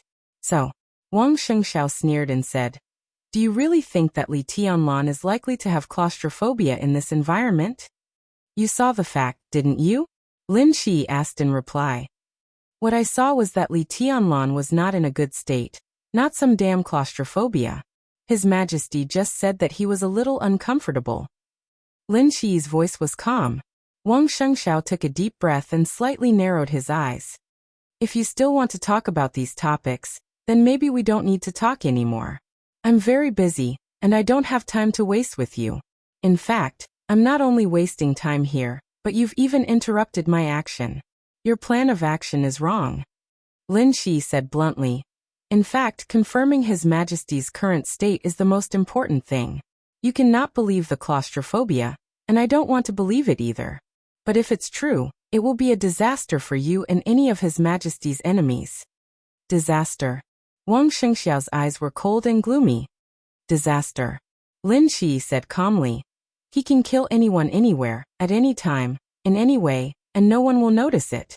No one can guard against it. He can take away your life like taking away a feather. The invincible realm, the peak of the invincible realm, and the so-called chosen one have no power to fight back, because you don't know anything at all. The moment he makes a move, you're already dead." "What is this? Ghost? God?" Wang Shengxiao felt more and more ridiculous. If he had this strength, he would have conquered the world long ago. He doesn't now. Lin Shi shook his head. "But there are signs. Because of your so-called claustrophobia?" Wang Shengxiao didn't know what tone he should use to speak. "I know you can't understand." Lin Shi glanced at him and said, "The manner you see is really vast, but maybe the world will be different in front of him." He suddenly waved his hand and asked, "Do you remember in Emperor Dong's palace?" Wang Shengxiao froze for a moment. The current monitoring system of Emperor Dong's palace can't be hacked, but it doesn't mean that we can't get the detailed information of your battle with His Majesty in Emperor Dong's palace. Lin Shi looked into his eyes. "Maybe you forgot. Maybe you haven't thought about it, or maybe you don't dare to think about it. But I can remind you. Where were you when His Majesty woke up in Emperor Dong's palace? Where was your battlefield?" Wang Shengxiao's face suddenly changed, and his expression became a little ugly. Obviously, he didn't need Lin Shi to remind him. It was a question he didn't want to think about at all. He knew the answer to this question very well.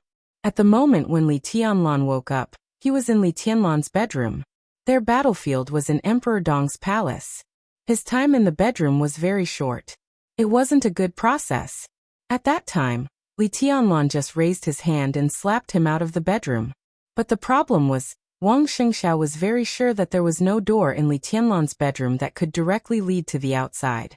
At that time, he was surrounded by the bedroom walls, the outside world was a corridor, and the edge of the corridor was also a wall. But those walls were not damaged.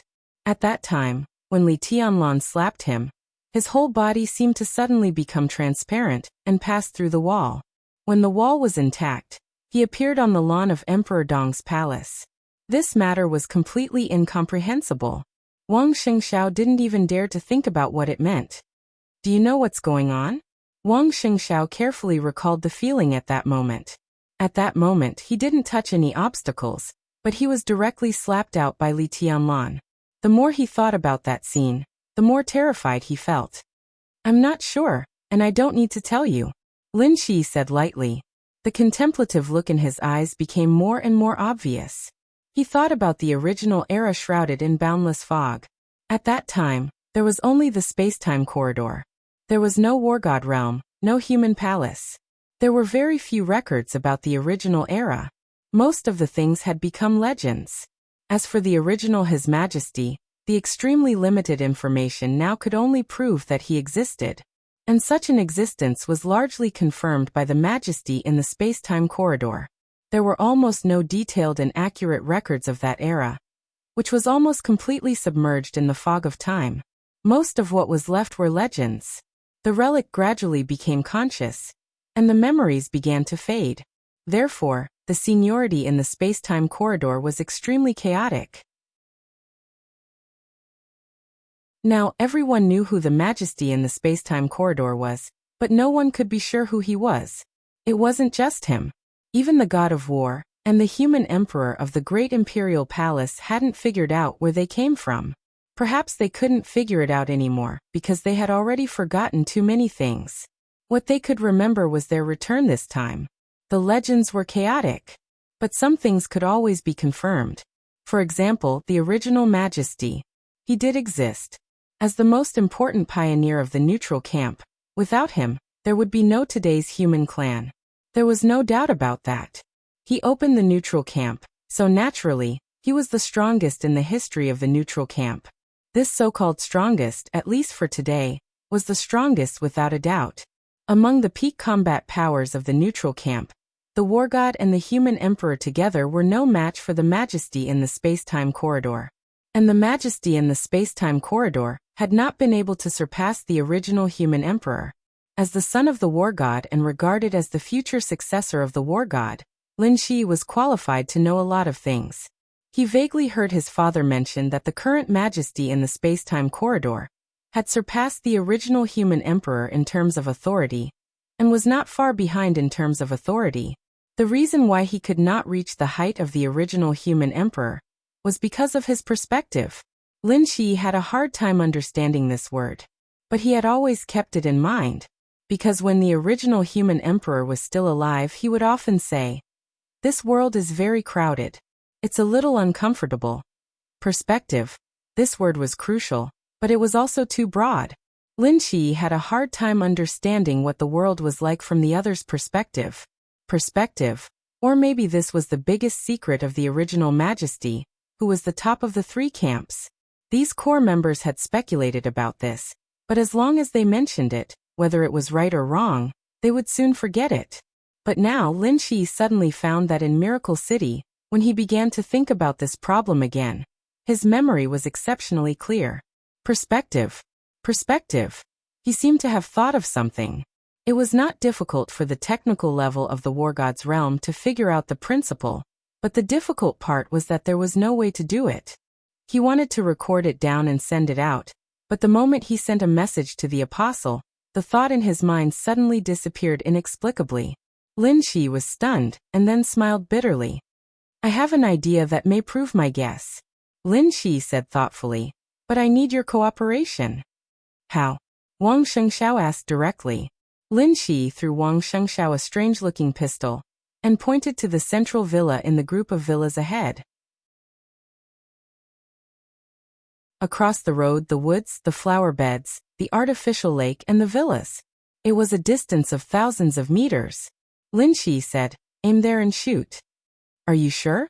Wang Shengxiao frowned. At such a distance, shooting wouldn't do anything, but the gunshot would undoubtedly alarm many people. In the current situation, this was definitely not a good thing. "Give it a try," Lin Shi said. "His Majesty should have some instinctive reaction. This can also let you see if I'm talking nonsense." Wang Shengxiao thought for a moment. Suddenly, he raised his hand and aimed the gun at the central villa. Almost at the same time, in the living room of the central villa, Li Tianlan put down the teacup in his hand. Changed. Everything in front of him changed in an incredible and indescribable way in a trance. Everything became a complete hole in front of his eyes. The distance was shrinking and shrinking at will. Li Tianlan didn't realize this at all. He just stretched out his hand casually and grabbed forward. Crack! On the road of the manor, Wang Shengxiao watched a palm suddenly appear in front of him. It was silent, without warning, and there was no way to guard against it. The palm suddenly grabbed his pistol when he was about to shoot. A huge force burst out. Wang Xingxiao, who was unprepared, had no time to react. His finger, which was about to pull the trigger, was instantly torn off by the huge force. Blood gushed out. The palm in front of him held his pistol and finger, and disappeared directly in front of him.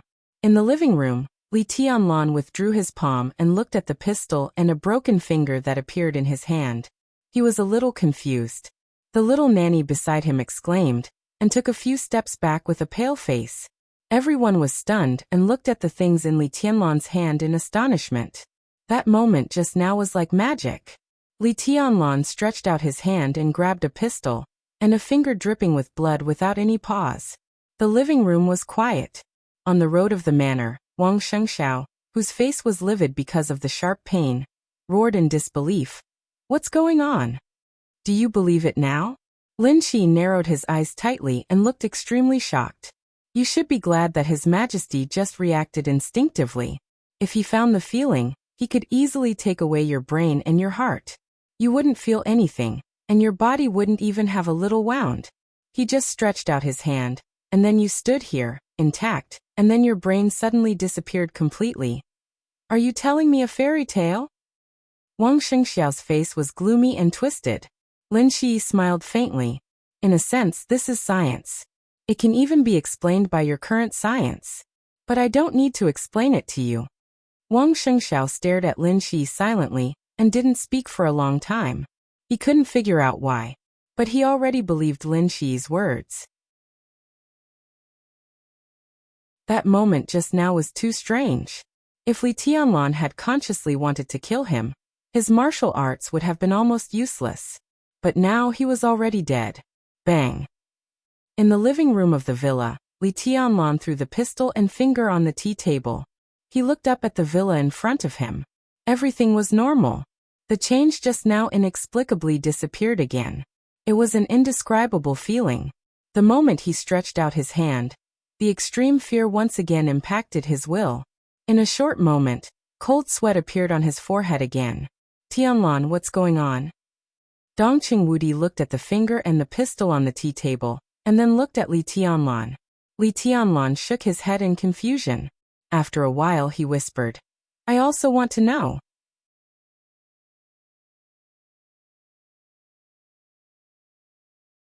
Chapter 1108. Li Tianlan's bewilderment was genuine. His mind became extremely chaotic. The world in front of him seemed to be constantly overlapping. The feeling of oppression in his heart was still clear, and it began to fade with the passage of time. The world was really narrow. It was so narrow that it was almost suffocating. This so-called narrowness was not a relative sense of vastness, but a perception from the perspective. Li Tianlan couldn't use any words to describe what he felt at that moment. That absurd, shocking, ecstatic, and frightening perspective seemed to appear for a moment, and then suddenly disappear.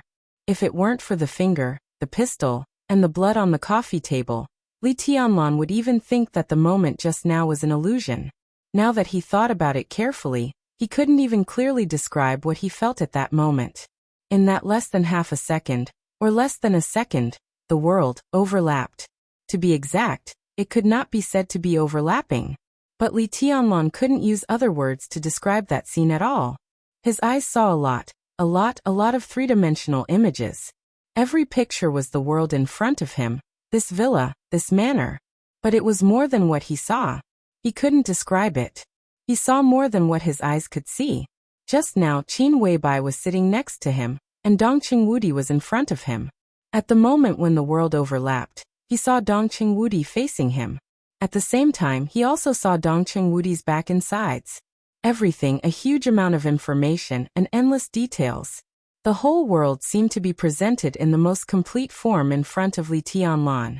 He could see every position of every person in every different direction in the room, and he could even clearly see their internal organs, bones, and blood vessels. This was not X-ray vision, it was a kind of. All the pictures were mixed together, and appeared completely in front of Li Tianlan. The skin of the people around him was not damaged in any way, and Li Tianlan did not have the so-called X-ray vision function. In that perspective, they still existed, but all the organs in their bodies existed with their bodies at the same time. Countless pictures were completely juxtaposed together. It was not just people.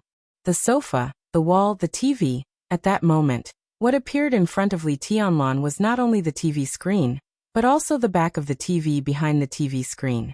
The parts inside the TV and the TV screen existed at the same time. What he saw was not only the wall in front of him, but also the manner outside the wall. Everything that came into contact with his eyes was displayed in the most three-dimensional way. It was completely different from X-ray vision. It was the most intuitive change of perspective.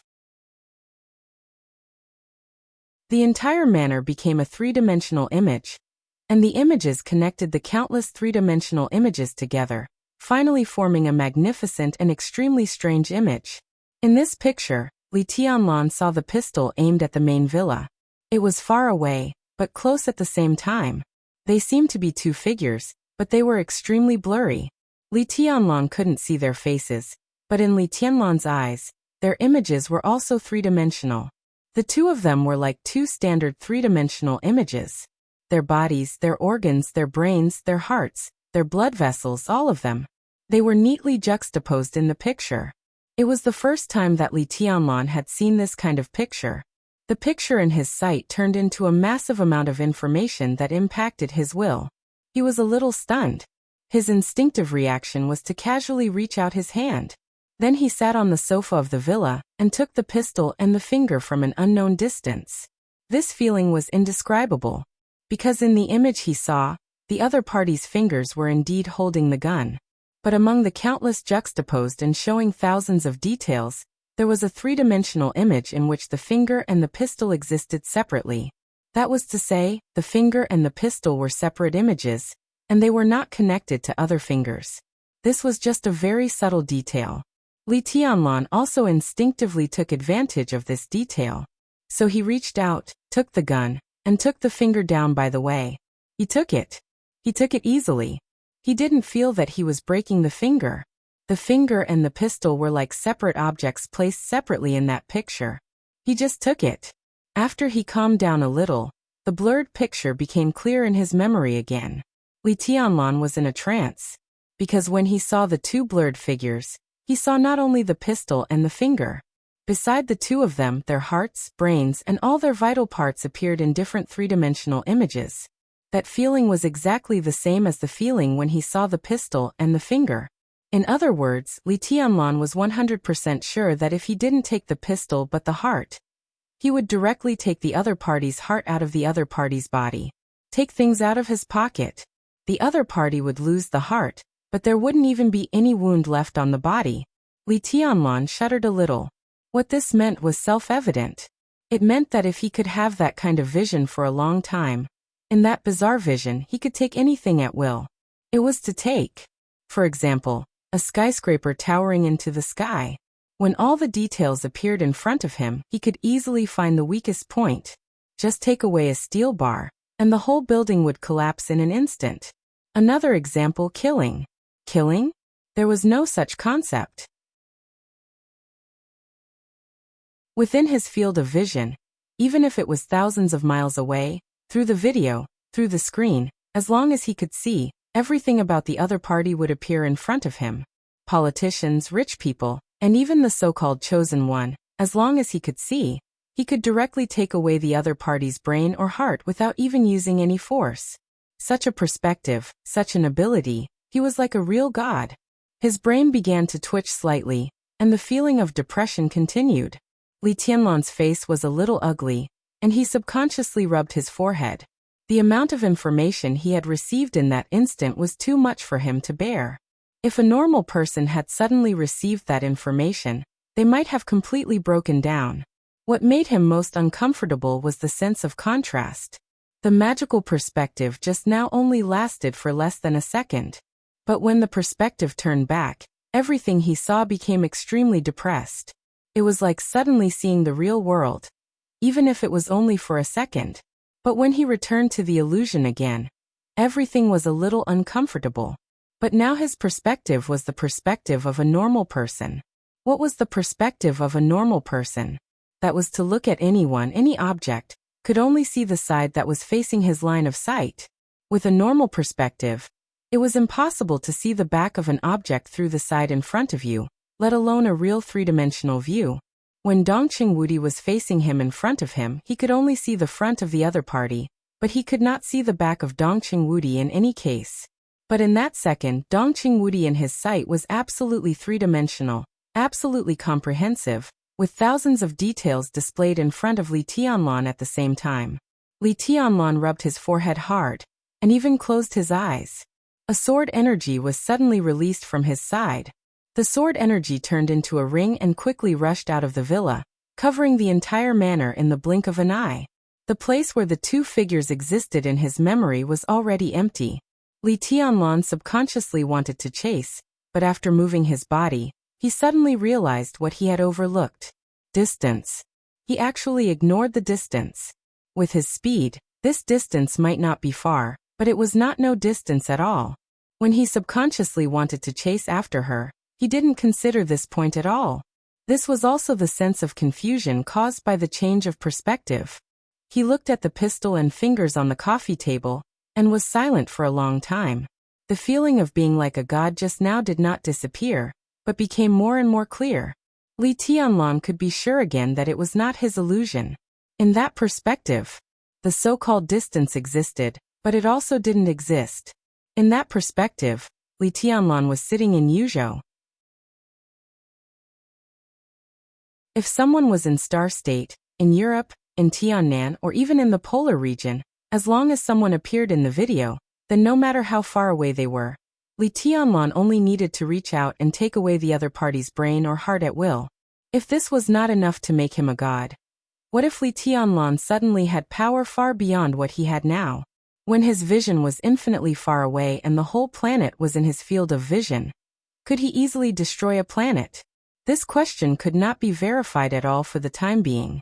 But in such a perspective, there was no need for verification to kill. In this indescribable perspective, the distance was real. And at the same time as the distance was real, was the direction. In the countless pictures composed of countless three-dimensional images, the so-called direction was no longer just the front, back, left, and right. There were countless, thousands, tens of thousands, hundreds of thousands, millions, and even more directions. These directions did not exist in the perspective of a normal person. But in that perspective, it was extremely clear. At the same distance, a certain direction might make the distance between 2 points infinitely far, like the end of the world. But in another direction, the originally infinitely far distance would be instantly shortened, and it would be close at hand. So Li Tianlan suddenly began to think. When countless directions were completely juxtaposed in front of him, the so-called distance was the distance between 2 points. The countless distances between countless points could be very far or very close. Then, how big was the so-called world, the place where they were living now?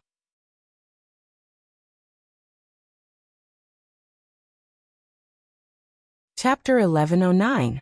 Dongqing Wudi had a lot to say, but he didn't say anything in the end.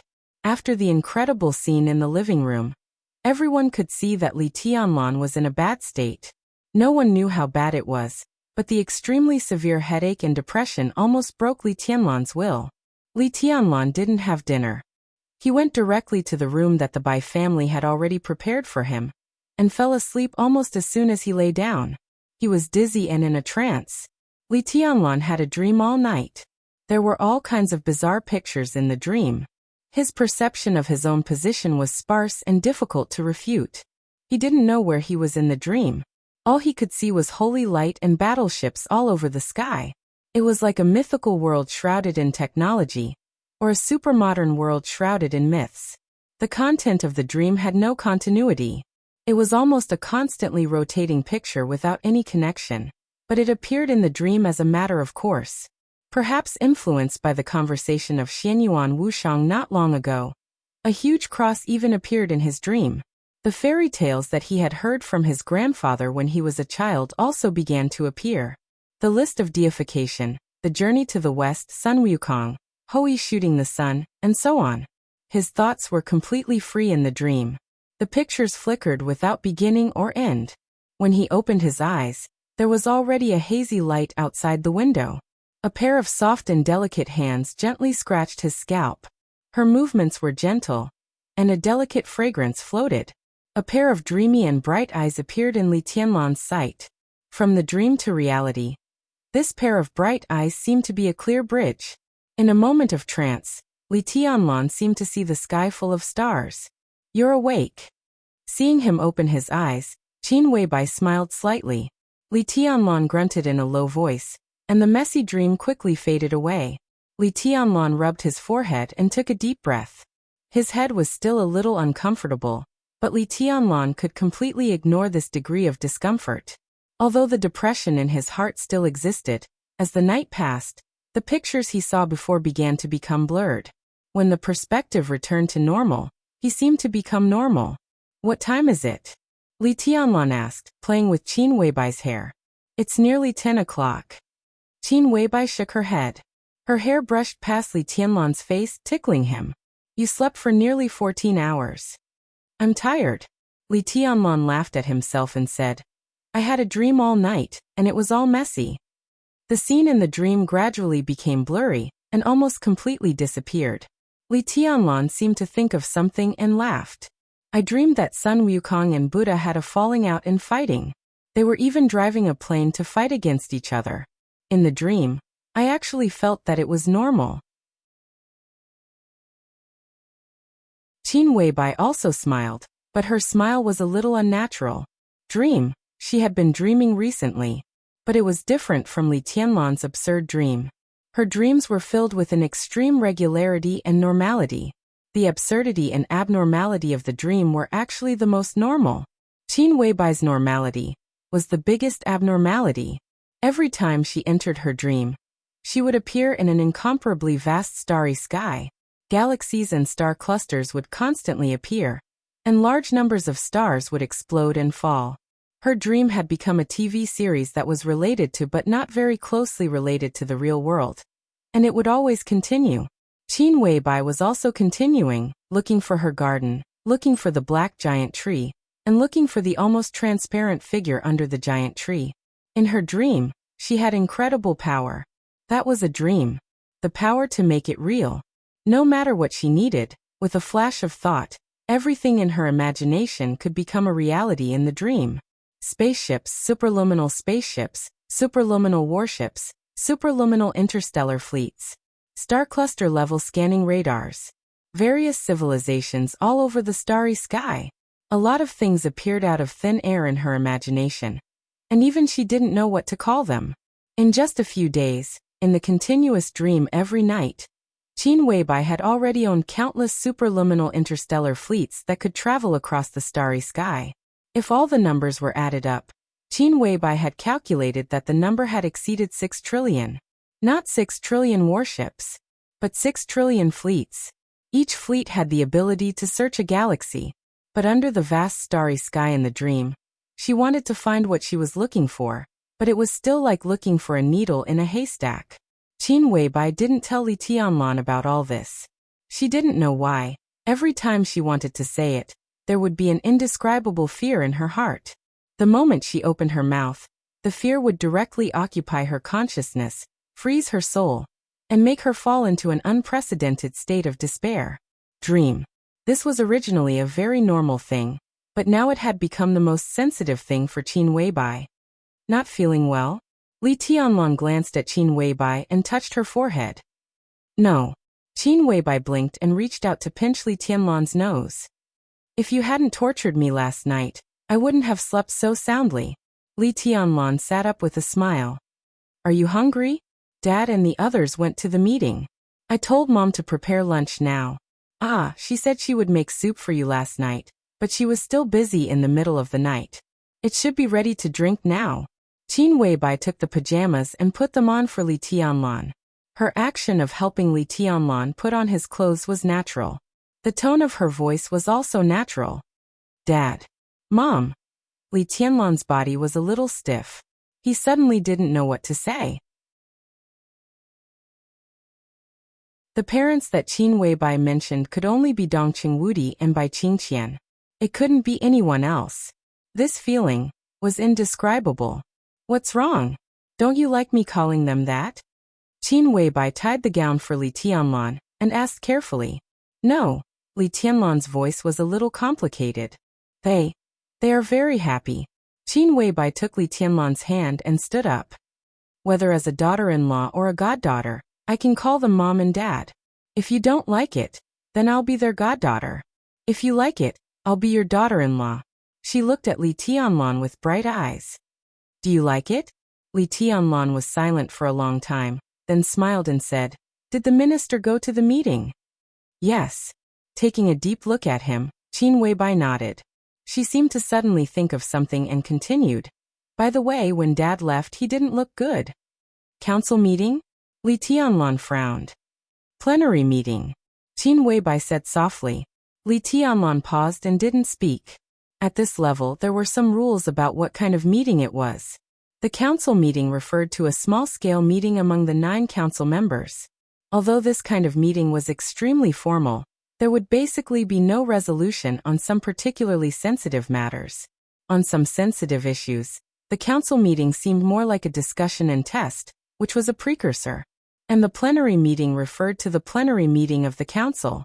Not only the 9 council members participated in the meeting, but also all the councillors of Zhongzhou State. Any sensitive issues in Zhongzhou State, such as policies, personnel, or something else, were decided at the plenary meeting. When Dongqing Wudi called Li Tianlan yesterday, they had just finished the council meeting. Now, only one night had passed, and the plenary meeting came. Li Tianlan took a deep breath, and his eyes were a little grim. In recent days, the theme of the meeting almost all revolved around the death of Chen Fangqing and the stability and development of the cabinet. To be clear, the theme of the meeting these days was that the Academy, the Prince Group, the Southeast Group, and even the Special Warfare Group, which was too busy to take care of itself, were putting pressure on Li Tianlan and Dongqing Wudi. The North Group continued to remain silent. If everything went well, the North Group would be a part of the new group in the future. But obviously, the impact of Chen Fangqing's death was gradually fermenting, and some people inside the North Group had begun to have some doubts and scruples. Under such circumstances, could it be that this plenary meeting was about to form some sort of resolution? What do you think? Li Tianlan suddenly asked. He would not regard Qin Weibai as a vase who could only warm his bed and please him in bed. No one in the world dared to think so. Although the goddess who stayed with him had completely restrained all her sharpness, no one dared to underestimate her wisdom. Not to mention anything else, she was now the patriarch of the Lin clan, which was enough to explain everything. It's difficult. Qin Weibai had obviously been thinking about this problem. We are very passive now.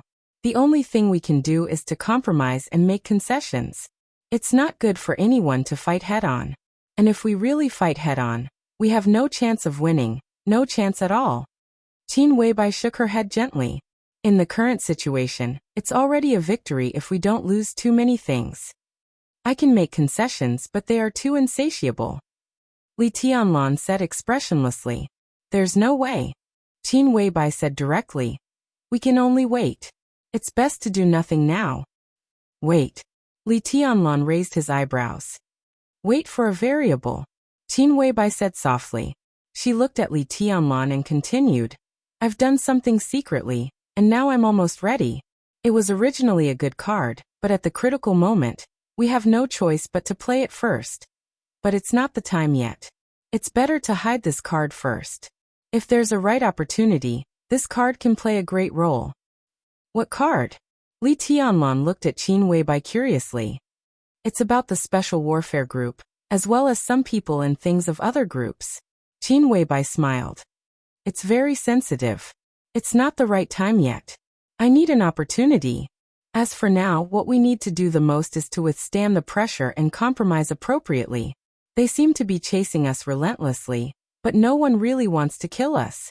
The current situation seems very bad, but in the end, there's a high chance that we'll still end up with a draw. It's just that how this game of chess is going to end up testing the wisdom of the major groups. The coordinates are Hengshui City, Hebei Province. The temperature these days is more than -80 degrees Celsius. It's such a cold day, And there's a long line of elders to do a nucleic acid test. The open-air line. Do it twice.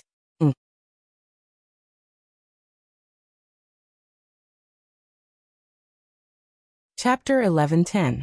When the girl in the setting sun put down the brush in her hand and stared at her handwriting in the afterglow, she had a poetic beauty and tenderness. The girl was beautiful, and so was her handwriting. The faint fragrance of ink floated in the study. The girl's eyelashes trembled gently, and she looked serious and focused in the afterglow of the setting sun. "What did you write today, miss?" The bald, tall, and fierce-looking man asked with a smile when he saw the girl stop writing. "Anything."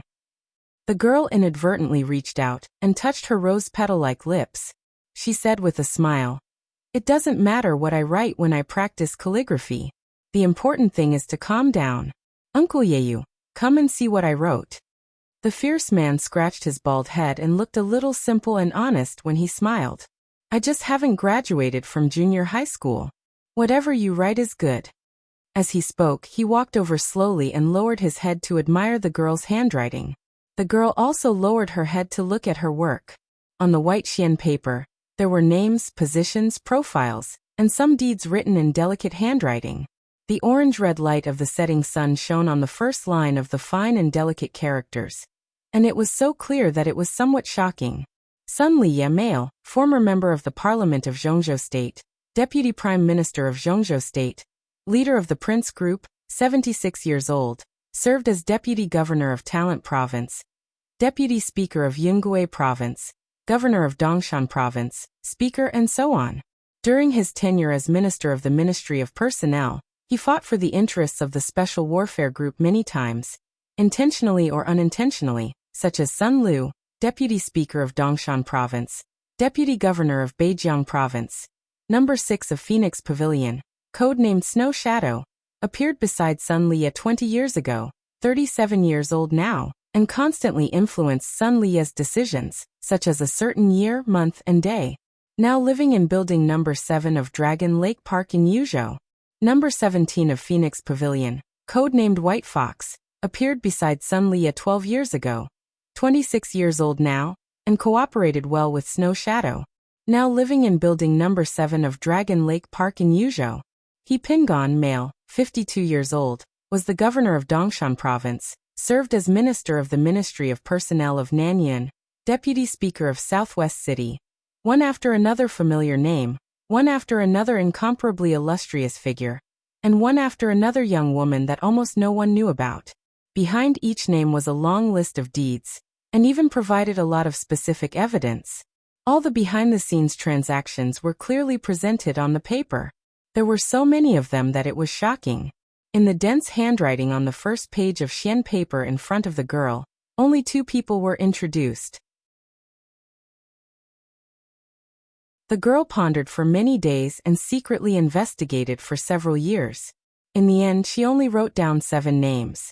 Other than Sun Liye and He Pingon, the former mayor of North City, the current deputy speaker of Yuzhou Province, the current governor of Nanyue Province, and the current Secretary General of the Cabinet. The last one was the Secretary of Nanyuan Province's Governor Chen Shi, Mao Song. Among the 7 of them, Mao Song's position was the lowest, but the current stage was the most sensitive. If all the 7 materials were published, it would be like a nuclear bomb to the entire Zhongzhou state. Its power was enough to destroy the world and even blow up the entire Kunlun city. Naturally, the Phoenix Pavilion, which had been secretly developing for many years, had more power than this. But there was no need to announce the other powers. The weight of these few people was enough. The existence of the Phoenix Pavilion was not a secret to the 7 people on the list. To the others who were similarly immersed in the gentleness woven by the elites of the Phoenix Pavilion, this was no secret. Following the fall of these 7 people, the others would definitely be in a state of panic. This was the most powerful threat, and also a long knife across their necks. After the 7 people were taken down in an instant, Emperor Dong's palace could continue to use this long knife to make use of those who had not been exposed. Dongshan, Nanyue, North City, the cabinet. The 7 names involved the Prince Group, the North Group, the Academics, and the Southeast Group, which was enough to show how terrifying the tentacles of the Phoenix Pavilion extended. And these places happened to be the key places that Emperor Dong's palace would attack next. The girl was not worried at all that no one would believe these things. These people and these things, the authenticity was almost unquestionable. There was a lot of evidence, and a little investigation could find a lot of problems. When this material was published, it would be sent to the council members as soon as possible. Then the entire Zhongzhou state should be able to hear to that kind of earth-shattering explosion sound. The pressure on Emperor Dong's palace would be greatly relieved. Even if there were still people who would not let go of Emperor Dong's palace, Li Tianlan's graduation would no longer be their main target. Judging from the current terrible situation of Emperor Dong's palace, this was indeed a good card that could pull Emperor Dong's palace out of danger. But the girl always felt a little pity. She originally planned to use this powerful trump card to make a perfect cooperation with His Majesty Li Tianlan. She lowered her head and continued to stare at the words on the paper.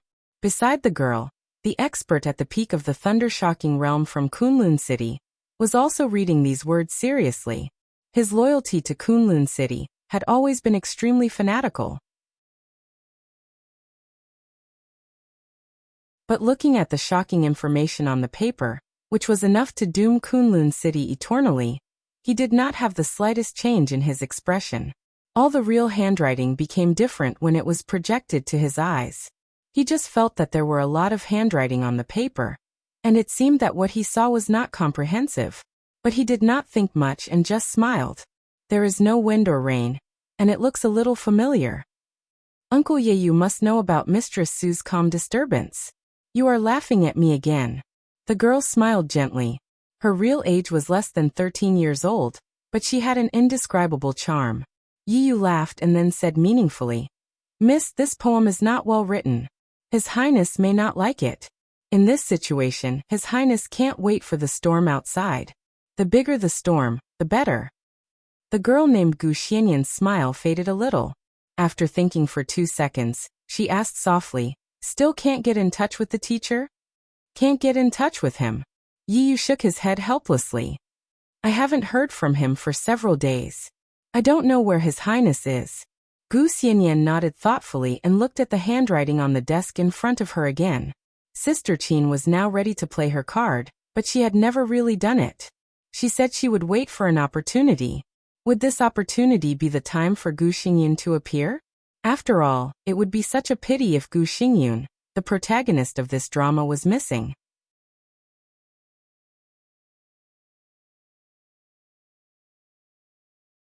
Chapter 11:11. When Dong Qingwudi and Bai Zhanfang came back, it was nearly 10 o'clock in the evening. Not to mention their gloomy faces, the meeting time was enough to make everyone in the Bai family who really knew the current situation serious. It was another nearly 14-hour meeting. The longer and longer meeting time also showed that Dong Qingwudi was now under great pressure. Except for them, no one knew how fierce the debate was at today's plenary meeting. There was silence in the smoky study. Zhou Mulin, Dong Qingwudi, Bai Zhanfang, and Bai Qingzhao were all smoking in silence. Bai Qingqian peeled an apple and handed it to Li Tianlan. Li Tianlan took it subconsciously, shook his head, and put it on the table. Qin Weibai was making tea. 2 screens hung on the other side of the study. The screens were on, and the figures of Zhou Yuanshan and Wu Jingmin were equally serious and dignified in front of the screens. These people were almost the core team of the giant group and the new group. It was not convenient for Wu Jingmin to come now. Zhou Yuanshan was far away in Jiangxia and could not come, but he participated in the discussion through the internet. These people were the most intuitive present and future of the giant group and the new group. After next year's election, Zhou Mulin and Bai Zhanfang would retire, and Dong Qingwudi would continue to be re-elected. At the same time, Bai Qingqian and Bai Qingzhao would enter the Zhongzhou State Parliament, and Wu Jingmin would serve as a director of Zhongzhou State. Zhou Yuanshan, who was 39 years old this year, would officially establish his position as the leader of the new group in this election. In Li Tianlan and Dong Qingwudi's vision, they intended to push Zhou Yuanshan directly into the parliament. Considering his age, it was almost impossible for Zhou Yuanshan to become a member of parliament, but he could pass the time as a substitute member. At the same time, he could stabilize Nanyue. 5 years later, he could enter the parliament and even further become a director. This was the biggest disadvantage of the new group now. It was not that there were no people available, but there were no suitable candidates for some high-level positions, which involved qualifications and prestige. Wu Zhengmin was the only candidate who could make everyone speechless. Bai Qingqian also had the qualifications to become a member of parliament. A little lower, there were provincial speakers and governors. Although the people of the new group lacked qualifications, there was no lack of recommendations. As a result, Nanyue was a little difficult. Unless the new group gave up Nanyue, it was necessary to introduce a candidate who could barely enter the parliament. Zhou Yuanshan was the only choice. Although Zhou Yuanshan was too young and barely qualified, his future and ability were reassuring. Coupled with Li Tianlan's strength, it was not impossible for the new group to push him up. However, with Chen Fangqing's death, the variables in everything increased greatly. Not to mention Zhou Yuanshan's position, even Bai Qingqian's position was being coveted. I'll take a step back. In the long deathly silence, Wu Zhengmin suddenly smiled and said in a calm voice. For a moment, no one spoke. Qin Weibai paused in making tea. After a few seconds, she looked up and asked, "Is the situation so serious?" "I'm afraid it's more serious than you think." Dongqing Wudi took a deep drag on his cigarette and sighed softly. "What did you discuss in today's meeting?" Li Tianlan asked suddenly. Dongqing Wudi flicked the banquet and couldn't help sneering. Obviously, he was extremely dissatisfied with the content of today's meeting. Human affairs. For 14 hours, they talked about human affairs and united against us. Some people talked about several key positions, even Jingmin's position. Do they really think we're at the end of the road? We're not at the end of the road. Wu Zhengmin smiled and said, "But it's good to compromise appropriately. I'll step down and Speaker Bai will take over. This is the best solution at present." He looked at Dongqing Wudi and then at Bai Qingqian. His eyes were very deep. Everyone could understand what Wu Zhengmin meant. Wu Zhengmin was already very old. If he continued to serve for another term, when Zhou Mulin and Bai Zhanfang stepped down, he would be the oldest in the Zhongzhou State Parliament, whether it was a member or a director. It was the helpless move of the new group for him to go further. After one term, he had to step down anyway. At present, several major groups were targeting the new group. Wu Zhengmin stepping down at this time was undoubtedly a super heavyweight bargaining chip, and a huge compromise for the new group. Now, no matter how bad the situation of the new group was, no one really wanted to push Li Tianlan. As long as Wu Zhengmin stepped down, the matter would almost come to an end. With Wu Zhengmin's withdrawal, it also meant that the position of the Deputy Prime Minister of the Cabinet, which was quite important among the directors of Zhongzhou State, was vacant. Other groups targeted Wu Zhengmin not because they really wanted this position. A director's position was the key, especially when this position also represented the Deputy Prime Minister of Zhongzhou State, which was high and powerful. Because everyone wanted this position, but no one was willing to fight for it. If they fought for it, it meant that they would be the first to become chaotic. After all, they were targeting the new group, and they themselves were not monolithic. No one was willing to fight for such a sensitive position. Therefore, even if Wu Zhengmin stepped down, the position of the Deputy Prime Minister was very likely to fall into the hands of the new group. With Bai Qingqian, she could skip the counselor position and directly become the new director of Zhongzhou State. And what the major groups were targeting Wu Zhengmin at this time actually wanted was the original position of counselor that belonged to Bai Qingqian, which ranked third in the cabinet. After the new group lost this position, the plan to attack the cabinet had almost failed, but there was still a chance for a comeback. Nanyue, Jiangxia, Dongshan, Jiangnan, and Xia. With 5 provinces in hand, if it operated properly, the new group would still be the top group in Zhongzhou State. And it could also establish its right to speak in the cabinet to a certain extent. And if it gave up its strong position in the cabinet, the new group could fully help the giant group fight for some other positions while stabilizing its position, which was also the key of the key. The two groups had always had high expectations for this election. and it could be said that they were determined to win several key positions. The battle for the cabinet was one of the focuses. Nanyue was also the focus. In addition, there was a position in the military that everyone was paying attention to but no one had mentioned yet. After the election, even if Dongqing Wudi was re-elected, he would inevitably step down from the position of the commander of the Border Control Corps. This position originally belonged to Di Jiang of the Wang family of Beihai, but after his resignation, Dongqing Wudi held the position for more than 2 years. The giant group undoubtedly wanted to take back this traditional sphere of influence that belonged to them. What did the commander of the Border Control Corps mean? It was possible.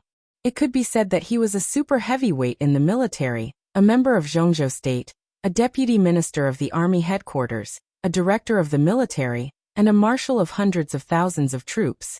It was no exaggeration to say that the final ownership of this position had the most direct relationship with whether Dongqing Wudi's influence on the military was strong or not. If there were no changes within the Wang family of Beihai, the most powerful candidate for this position was the deputy minister of the army headquarters, Yi Dongsheng, who was known as the god of army of Zhongzhou State. If he came forward, the giant group could only give up no matter how unwilling they were. Today, in the whole of Zhongzhou State, no one was more suitable to go to the Border Control Corps than Yi Dongsheng. If Beihai pushed him forward, then the others had nothing to say. But now Yi Dongsheng was fighting for the position of director, and it was impossible for him to go to the Border Control Corps. In this way, the giant group had hoped to fight for it again. The new group still didn't know who the giant group was going to push to fight for that position. Even Li Tianlan didn't know. They only knew that in Dongqing Wudi's mind, this person was almost a candidate who would definitely succeed if he was pushed forward. This also meant that in everyone's mind, that person was the most suitable person to go to the Border Control Corps besides Yi Dongsheng. Li Tianlan had seen the list of generals of the giant group, and never felt that anyone had such strong competitiveness. And this position was also closely related to the advance and retreat of the new group. Wu Jingmin couldn't work for too long. Obviously, he thought that it was a good result to use his retirement as a bargaining chip to calm the storm, and at the same time to fight for more favorable conditions for himself, and to let the new group plan the layout again. And such an outcome meant that the suppression of the new group by the major groups had been effective, and the plan of the new group had been severely thwarted. At the same time, he also gained something. The new group could also fight for other interests if it stabilized itself. In Wu Jingmin's view, the situation caused by him taking a step back was a draw in the future. No matter how unwilling he was, such a situation was relatively the best. It's not that simple. Zhou Mulin, who was a man of few words, suddenly said, "What does the council think of me?" Li Tianlan suddenly asked. Now everything could be said to be caused by him. Although he didn't do anything, he couldn't come up with evidence to prove his innocence. All the pressure on the new group and the giant group was also because of him. The council's view of him was the key. Dongqing Wudi glanced at him and suddenly smiled. The council still recognizes your ability and future. Wentian proposed to lock you up again for a long time, and Wenjiang voted for it. But it was rejected by the president. It was expected that Guo Wentian wanted to lock him up to stabilize the position of the Prince Group.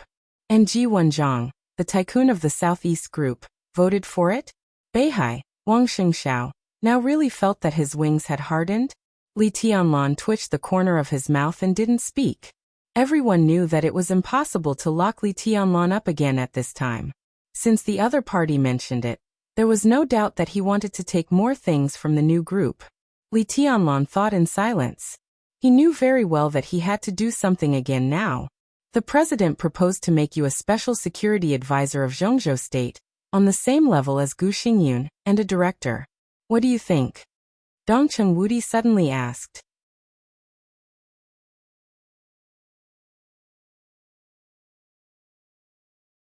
Chapter 11-12. Special Security Advisor of Zhongzhou State. In the history of Zhongzhou State, this was not a strange position, but it was also a position that most people had never heard of. The title of the war god of Zhongzhou State was just what the outside world, or to be exact, the dark world called Gu Xingyun. Kunlun City was the hub of the special warfare system of Zhongzhou State, But that was not its name to the outside world. The hub of the special warfare system that Zhongzhou State would not disclose to the public, but was recorded was officially called the Special Operations Department of Zhongzhou State. As for Gu Xingyun, he was the 12th minister of the Special Operations Department of Zhongzhou State, and also served as the Special Security Advisor of Zhongzhou State. Those who knew about this kind of part-time job would naturally understand. Moreover, the dark world was originally in a state of darkness. As long as it was not exposed, it naturally did not matter what the outside world called it. However, Li Huaqing's suggestion was to separate Gu Xingyun's two duties. That was to say, in the special warfare system of Zhongzhou State in the future, Gu Xingyun would be the Minister of Special Operations Department, and Li Tianlan would serve as the Security Advisor of Special Operations Department. There was no such thing as who was the boss and who was the second. There was a complete balance of power. Li Tianlan also had an official identity, as well as the treatment and corresponding power equal to that of a council giant in Zhongzhou State. To some extent, such a proposal could be regarded as Li Huaqing's appeasement to the new group. When they were suppressing the new group, they naturally did not think of really driving Li Tianlan into a corner and making Wu Zhengmin step down. They took away the position of counselor by Qing Qian and some other important positions, and let Li Tianlan enter the decision-making level of the council. This was undoubtedly a kind of balance. It was no exaggeration to say that under normal circumstances, Li Tianlan's treatment could be regarded as a meteoric rise. This kind of advancement wasn't completely unreasonable. After all, Li Tianlan had served as the commander of the Snowdance Corps in the Chaos of Snow Country, which was also a commander-level position, equivalent to that of a member of parliament. Although this position had been removed by the parliament, this experience was also a qualification. Now he had become the Special Security Advisor of Zhongzhou State, and his treatment and status had been further improved. With this qualification and Li Tianlan's own combat capability, others could not say anything. But in this situation, how could Li Tianlan be on the same level as Gu Xingyun? I disagree. Li Tianlan expressed his opinion directly and frankly. His eyes were cold. No one was surprised. Li Tianlan's objection was completely reasonable. Those who could enter this study were very observant about the balance and compromise in all aspects. The moment they heard Dongqing Wudi convey Li Huaqing's proposal, they understood something. Making Li Tianlan the Special Security Advisor of Zhongzhou State was tantamount to giving him the power of a council member of Zhongzhou State. It was indeed a huge promotion, which could be said to be a good thing. But Li Huaqing's focus was not on this at all. The point of his proposal was to put Li Tianlan on the same level as Gu Xingyun. The level of the special warfare system of Zhongzhou State was a very serious matter. Of course, many aspects would be considered. Li Tianlan's combat capability was stronger than Gu Xingyun's, but it did not mean that he had to lead Gu Xingyun. Li Huaqing proposed that they should be at the same level. Li Tianlan did not agree with Gu Xingyun's combat capability. It was the situation of Gu Xingyun, or the Special Warfare Group. The investigation of the treason case of the Special Warfare Group did not stop even in the case of Chen Fengqing's sudden death. Dongqing Wudi served as the patriarch of the task force, while Yi Dongxing and Qingya, the current minister of the Ministry of Security of Zhongzhou State, were the deputy team leaders. This was a task force jointly established by the Giant Group, the Southeast Group, and the New Group. Perhaps the Southeast Group would do its best to suppress the New Group, but it did not mean that they would not cooperate in other ways. Especially in the face of the Special Warfare Group, the Southeast Group would not be soft-hearted at all. This was a huge handle that could shake the foundation of the entire Special Warfare Group. As long as they seized this handle and continued to investigate, when they suppressed the development of the new group, it meant that they could get more benefits from the Special Warfare Group. Everyone in the Southeast Group understood this very well. Therefore, the task force investigated day and night, and the inside story had snowballed. The directors of the 4 provincial special operations bureaus of Yuzhou, Northern City, Suzhou, and Nanyuan were now all under investigation. One of them could be said to be Gu Xingyun's most trusted confidant. Everyone knew what this meant. Gu Xingyun was caught in the storm, and his ally, the Prince Group, who was most likely to give him firepower support, was now in a terrible situation. In the face of more and more evidence, the Special Warfare Group was doomed to fall apart. Even if Gu Xingyun could barely escape with his own combat capability, the Special Warfare Group could not continue to exist. That was what everyone thought. Until Li Huaqing proposed that Li Tianlan and Gu Xingyun should be at the same level. This suggestion really had some hidden meaning. There was no doubt that letting Li Tianlan become the special security advisor of Zhongzhou State was indeed a comfort to the new group, but the more important meaning behind this proposal was to protect Gu Xingyun. Li Tianlan and Gu Xingyun should be at the same level. This was undoubtedly a hint that the treason case of the Special Warfare Group should come to an end here. As Li Tianlan entered the parliament, the Special Warfare System was bound to undergo a big reshuffle. The elites of the Li family were in contact with the Special Warfare System of Zhongzhou State again, after more than 20 years. Gu Xingyun was bound to be cautious and did not dare to make any mistakes. In this way, even if he had really done something outrageous, he did not dare to continue to do it now, especially when he was no match for Li Tianlan. He could only behave himself. After all, Gu Xingyun was also an expert who was close to the peak of the invincible realm. Perhaps after realizing the extreme strength and presumptuousness of his personal strength, Li Huaqing's suspicion of Li Tianlan did not disappear. So he thought of using Gu Xingyun to check and balance Li Tianlan. This was not a good choice, but it was the only choice. Of course, there were better ways, such as transferring Wang Shengxiao to take over Gu Xingyun's position. But in this way, not to mention the backlash within the Special Warfare Group, the Southeast Group and the new group were not fools. Who would be fooled by such an obvious provocation? Such a proposal could not be passed at all. In order to protect Gu Xingyun, the Prince Group, which also needed an ally, would definitely support it. The North Group, which already had doubts, would only choose to be neutral. The Southeast Group was also happy to see Gu Xingyun involve Li Tianlan's angle, but it would not make a clear statement. In this way, the probability of passing was very high. Once this proposal was passed, it meant that Chen Fangqing's death and the case of treason of the Special Warfare Group were completely over. The rest were just some trivial aftermath. The Special Warfare Group would naturally reunite with the Prince Group when it regained its footing. Chen Fangqing had been in the cabinet for many years. His death was originally a touch of sadness. Coupled with his deep-rooted management, the Prince Group had been able to stabilize the situation with the strong support of the Special Warfare Group. Now that the new group had lost the initiative, it was no longer advisable to cut a piece of meat off the Prince Group. Similarly, their plan to conquer the cabinet would also be completely ruined and doomed to failure. But the new group did not gain nothing. Li Tianlan entering the parliament and becoming an invisible director could also be regarded as the expansion of the new group's sphere of influence. This was also the result that Li Huaqing wanted. He hoped that the new group could rise and make its voice heard in different fields, but he absolutely did not want it to be too tough in one field, such as the cabinet. The new group had no choice but to accept such an outcome. This is unacceptable. The Prince Group, which has stabilized its position, has an ally, and it is not difficult to stabilize the interior. Li Huaqing is also willing to let the Prince Group have one more director to cooperate with Guo Wentian. The decline of their influence is inevitable, but the appointment of the new director is certain after Li Huaqing's promise. This was already a great harvest. Such a situation was also Guo Wentian's dream. An Bai Qingqian entered the cabinet and replaced Wu Jingmin. The position of counselor left by her was the goal of the Southeast Group.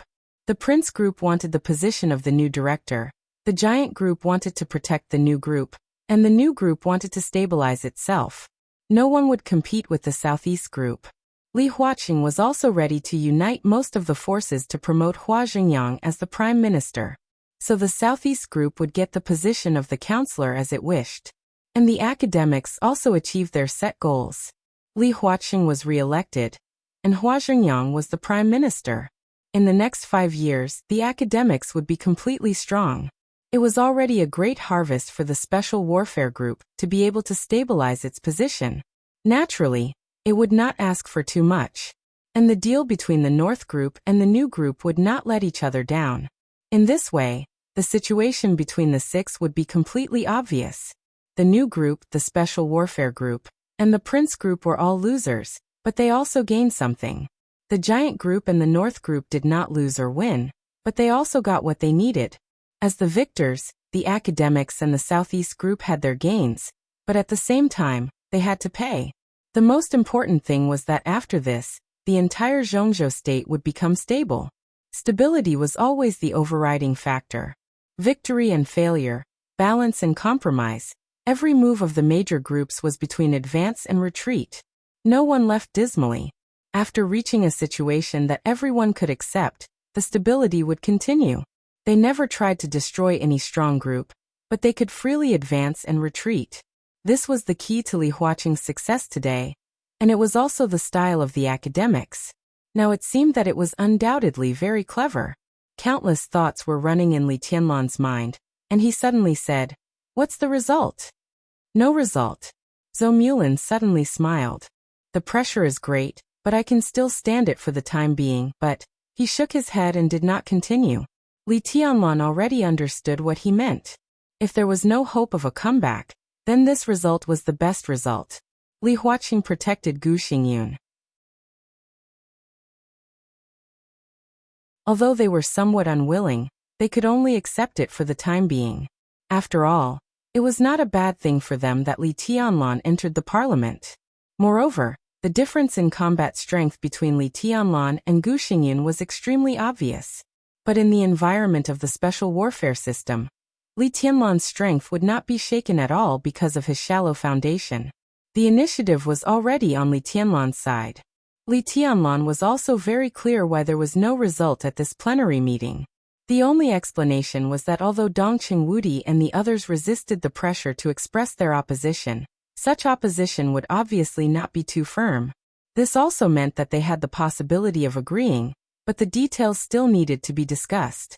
Otherwise, today was a plenary meeting, and Li Huaqing could use a vote to force his proposal. It did not come to this step, naturally because of Dongqing Wudi's attitude, so there was a possibility of compromise. Li Tianlan lowered his head slightly and narrowed his eyes. Perhaps now in the heart of the leader of the giant group, he was already thinking about how to make himself more powerful in the special warfare system.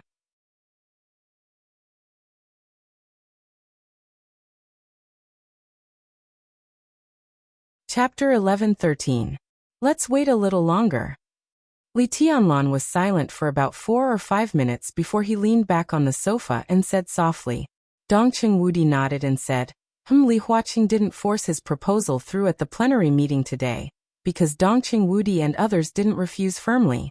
This left room for further discussion. Similarly, no matter how firm the opposition was, it was still an opposition. This also left time for discussion with Li Tianlan. The next result could be discussed later. There was less than a year before the election. Time was tight, but there was still some spare time. You have to make up your own mind about this matter. Think it over. Dongqing Wudi lit another cigarette and said with a smile, The president has time to wait. He didn't continue. Li Tianlan nodded silently. The current situation was undoubtedly extremely unfavorable for the new group. Everyone was under great pressure. Li Huaqing wanted to calm down the storm, and gave a relatively acceptable result. The Xian group could consider or even refuse, but the longer this decision was delayed, the more variables there would be, and the more losses there would be. After all, while the Xian group was considering, the other groups would not just sit still and do nothing. When it was time to suppress the Xian group, they would definitely go all out. This time was almost regarded as the last time the Xian group could suck the Xian group's blood before they compromised. Li Tianlan picked up the teacup, took a sip of tea, and looked at Wu Zhengmin on the screen. As if noticing his gaze, Wu Zhengmin nodded with a smile. This old man who had truly sacrificed everything for the Li family had long felt exhausted. Now that he had retired, he had nothing to be unwilling about. Even he himself thought that this was the best result. Li Tianlan slowly leaned back on the sofa and stopped talking, as if he was meditating. Dongqing Wudi began to talk about several sensitive positions in the military. Li Tianlan didn't speak, just quietly listening to their conversation. The moment he closed his eyes, his perspective had begun to shift in another direction. The Chen family was filled with a mournful atmosphere. Chen Fangqing and Chen Shi died on the same day, so their funerals were naturally on the same day. Although it had been less than a week since their funerals, the Chen family had obviously become deserted. Even most of the Chen family's relatives had left Yuzhou. If Li Tianlan really accepted Li Huaqing's proposal, there was no doubt that after the major groups reached a new balance, the Chen family's experience would soon be completely forgotten. As Chen Shi's secretary, Mao Song still hadn't left the Chen family's compound. Chen Fangqing's death had earned the whole Chen family a lot of sympathy. While the hard-pressed prince group suppressed the new group, it also hoped to unite the Chen family for more support. Chen Fangqing did make a series of inappropriate decisions before his death, but his contribution to Zhongzhou state couldn't be erased. Not only in the prince group, but even the senior officials of other groups respected Chen Fangqing very much. At this time, uniting the Chen family would undoubtedly put more pressure on the new group. People close to the Chen family would be further promoted. It was said that Chen Fangqing's secretary, Yuan Lin, would soon serve as the governor of a province. The Ministry of Personnel also talked to Mao Song. It was said that he would soon be appointed as the Secretary General of a province. The Chen family was not very prosperous. Except for Chen Fangqing and Chen Shi, most of the others were developing in the economic field and state-owned enterprises. These people would also be taken care of to varying degrees. But as the storm of Chen Fangqing and Chen Shi's death subsided, the Chen family's biggest reliance in the future was undoubtedly the two secretaries, Yuan Lin, who was the governor, and Mao Song, who was the deputy governor. So the Chen family was now trying to win over these two secretaries. No matter what Mao Song and Yuan Lin thought now, they couldn't really leave the Chen family alone. So the two of them had been living in the small courtyard arranged for them by the Chen family during this time, dealing with Chen Fangqing and Chen Shi's funeral. At the same time, they were also waiting for the new appointment notice. Mao Song's performance had always been normal. The so-called normal was not panic, not excitement, and had always maintained a rigorous and serious attitude to deal with all kinds of affairs and deal with all kinds of people. After dinner, Mao Song shut himself in the study. This used to be Chen Shi's study, but now it was Mao Song's office. It could be seen that the Chen family valued and wanted to win him over. He was now studying several documents about Nanyan province. There were many rumors about his and Yuan Lin's promotion in the outside world. It seemed to have been settled, but in fact, there were also disputes. As Chen Fangqing's secretary, Yuan Lin's rank was the governor. His position was also the most controversial. Many of the higher-ups were inclined to let Yuan Lin be the governor of a province in the northwest. Under normal circumstances, Yuan Lin could be said to have such an outcome. Everyone knew the current situation of the prince group. If Chen Fangqing stepped down under the pressure, there was basically no hope for the governor of Yuan Lin. Most likely, he would be given an idle position to retire, which was a relatively good outcome. But now, Chen Fangqing's abnormal death became a ladder for Yuan Lin's promotion. Coming out of Chen Fangqing's influence, he was still a capable person of the prince group. Naturally, the prince group wanted to take this opportunity to push him to a more prominent position. Therefore, the prince group was now inclined to transfer Yuan Lin to be the speaker of the province in the northwest. The speaker of a province and the governor seemed to have the same rank, but in the eyes of the higher-ups, they had completely different weights. Yuan Lin himself was the governor, and his seniority was enough. Even if Yuan Lin could not be the speaker of a province, the position of the governor of a remote province was not something the prince group could be satisfied with. Therefore, if it was determined that he could not win the position of the speaker of a province, Yuan Lin would naturally be appointed to a more important position at the level of the governor. In Zhongzhou state, it was not easy to find a position more valuable than that of the governor but not the speaker. Several heavyweight departments in Zhongzhou state had always been contested by militarists, so it was hard for the prince group to arrange for them. As for departments like the Ministry of Personnel, they were all members of parliament. Yuan Lin was not qualified. Therefore, the prince group was now focusing on fighting for two positions. The first was the mayor of Yuzhou. The second was the mayor of Huating. The current speaker of Huating was one of the leaders of the Prince Group, so it was unlikely that Yuan Lin would go there. In Yuzhou, with Bai Zhanfeng's retirement next year, there was bound to be a reshuffle in the Yuzhou parliament. Yuan Lin undoubtedly had a great chance. This was also the result that the Chens wanted to see. If Yuan Lin became the mayor of Yuzhou, it would be easier for him to take care of the Chens. This was also what Mao Song wanted to see. Because Yuan Lin could not win the position of the speaker of a province, the higher-ups would inevitably make compensation in other aspects. Qin Fangqing's secretary was demoted, and Qin Shi's secretary was promoted. This was a matter of course. In such a situation, Mao Song's new position might not be the secretary general of a province, but the director of Nanyan province, the deputy governor. With Qin Shi's death, Mao Song could be regarded as having a meteoric rise. This result was basically a foregone conclusion, because Mao Song had received some promises about Yuan Lin and his appointment. Some forces that no one had expected would do something, and finally achieve the current result. Therefore, Mao Song was now very concerned about some documents in Nanyan. It could even be said that he had entered the state of deputy governor in advance. When there was a knock on the door, it was nearly 12 o'clock in the middle of the night. It was quiet inside the Chen's compound, and everyone had fallen asleep. Listening to the rhythmic knock on the door, Mao Song showed a faint playful smile at the corner of his mouth, and said lightly, "Come in." The door was gently pushed open, and a young woman with a slim figure wearing a black coat with her hair in a bun came in. The young woman was about 25 or 26 years old. If it wasn't for her unique charm, no one would even be able to tell that she was married. She was extremely beautiful, but she had a kind of unapproachable temperament. Furthermore, she was not reserved, so she appeared extremely arrogant and undisciplined. She looked very cold. She placed the document in her hand in front of Mao Song. Her cold temperament suddenly disappeared when she opened her mouth. Her voice also became somewhat soft.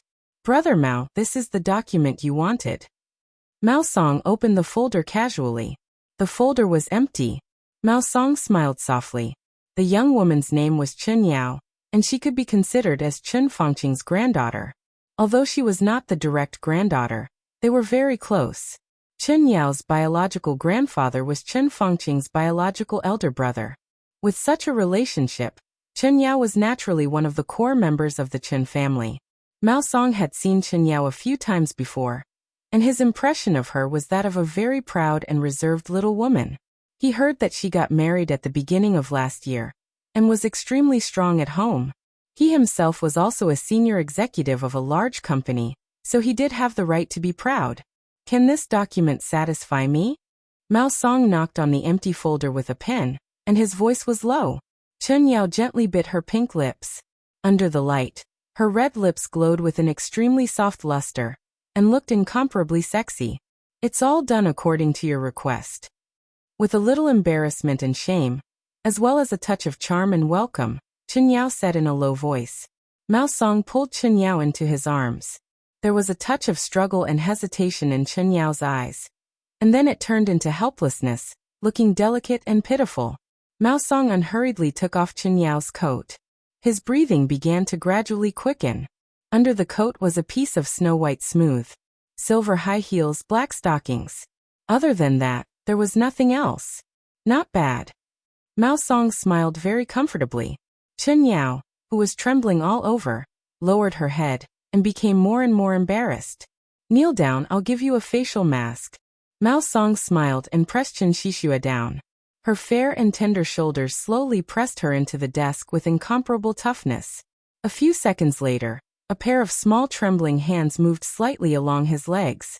Mao Song continued to look at the document. 2 minutes later, that familiar and exciting feeling of comfort took over his brain. Mao Song leaned on the chair and smiled faintly. The Qin family is really a talent. Or is it that the more cold and aloof a woman is, the more coquettish she is? When I saw you before, I really didn't expect that there would be a day like this. Mao Song really didn't expect it. On the second night after Qin Fangqing and Qin Shi's funeral, Chen Yao appeared in Mao Song's room. Although her performance was very embarrassing and shameful, she didn't hide what she did. It was seduction. This was undoubtedly to find a new backer after Chen Fangqing and Chen Shi's death. He didn't know what Chen Shi's inner thoughts were. Maybe she felt guilty or something else, but under that extreme stimulation, he almost didn't hesitate to accept Chen Yao, who was extremely strong at home but was extremely obedient by his side. The gentle movements under the desk paused. Chen Yao seemed to raise her head. Her voice became softer and softer, but still had a sense of reservation. That voice was low, but in Mao Song's ears, it was like thunder. I just saw Aunt Morong enter Secretary Yuan's room, wearing makeup and sexy clothes. At this time, Aunt Morong, Yuan Lin, very sexy. Mao Song's mind was dizzy. Astonishment, anger, jealousy, all kinds of emotions suddenly surged up. He directly pulled Chen Yao up. He gritted his teeth and said, "Which Aunt Morong?" Chen Yao's red lips became softer and softer. She whispered, "There's only one Aunt Morong, Morong Xiao." Mao Song didn't speak for a long time. Of course, he knew that there was only one Aunt Morong. She had always been his sister-in-law in his heart. A beautiful, reserved, mature, dignified, gentle, virtuous, and elegant woman. It wasn't that Mao Song didn't have any other thoughts, but he didn't dare to have any other thoughts. Because that was Chen Shi's wife. And now Chen Shi's wife, wearing sexy clothes, was in Yuan Lin's room. What was she doing? What was she doing? Chen Shi's bones were not cold yet. Slap. Mao Song slapped Chen Yao's butt fiercely. He gritted his teeth and said, "You bunch of bitches." Amidst Chen Yao's low exclamation, Mao Song directly picked her up and threw her on the bed in the lounge. Her hysterical venting didn't cause any waves in the Chen family's courtyard. It wasn't until nearly 3 o'clock in the middle of the night that Chen Yao put on her coat again and sneaked out. Mao Song laid on the bed, thinking about random things in the lounge full of ambiguous smell. He thought about Chen Yao for a while, then thought about Morong Xiao. He thought about her appearance in Yuan Lin's room at this time. He thought about her usual dignified and gentle appearance. He thought about Chen Shi again. Sometimes he gritted his teeth, sometimes he sighed softly. He gradually fell asleep in a daze. In the dark lounge, a shadow that had witnessed everything slowly moved and finally came to Mao Song's bed. The shadow was vague, as if it didn't exist, but from a distance, a gaze was always watching here. Mao Song turned over in bed uneasily. His brows gradually wrinkled, and his breathing began to become rapid. In the chaotic dream, Chen Yao became Morong Xiao. The woman he once dreamed of seemed to have lost all elegance and reserve, leaving only rich and intoxicating gentleness and charm.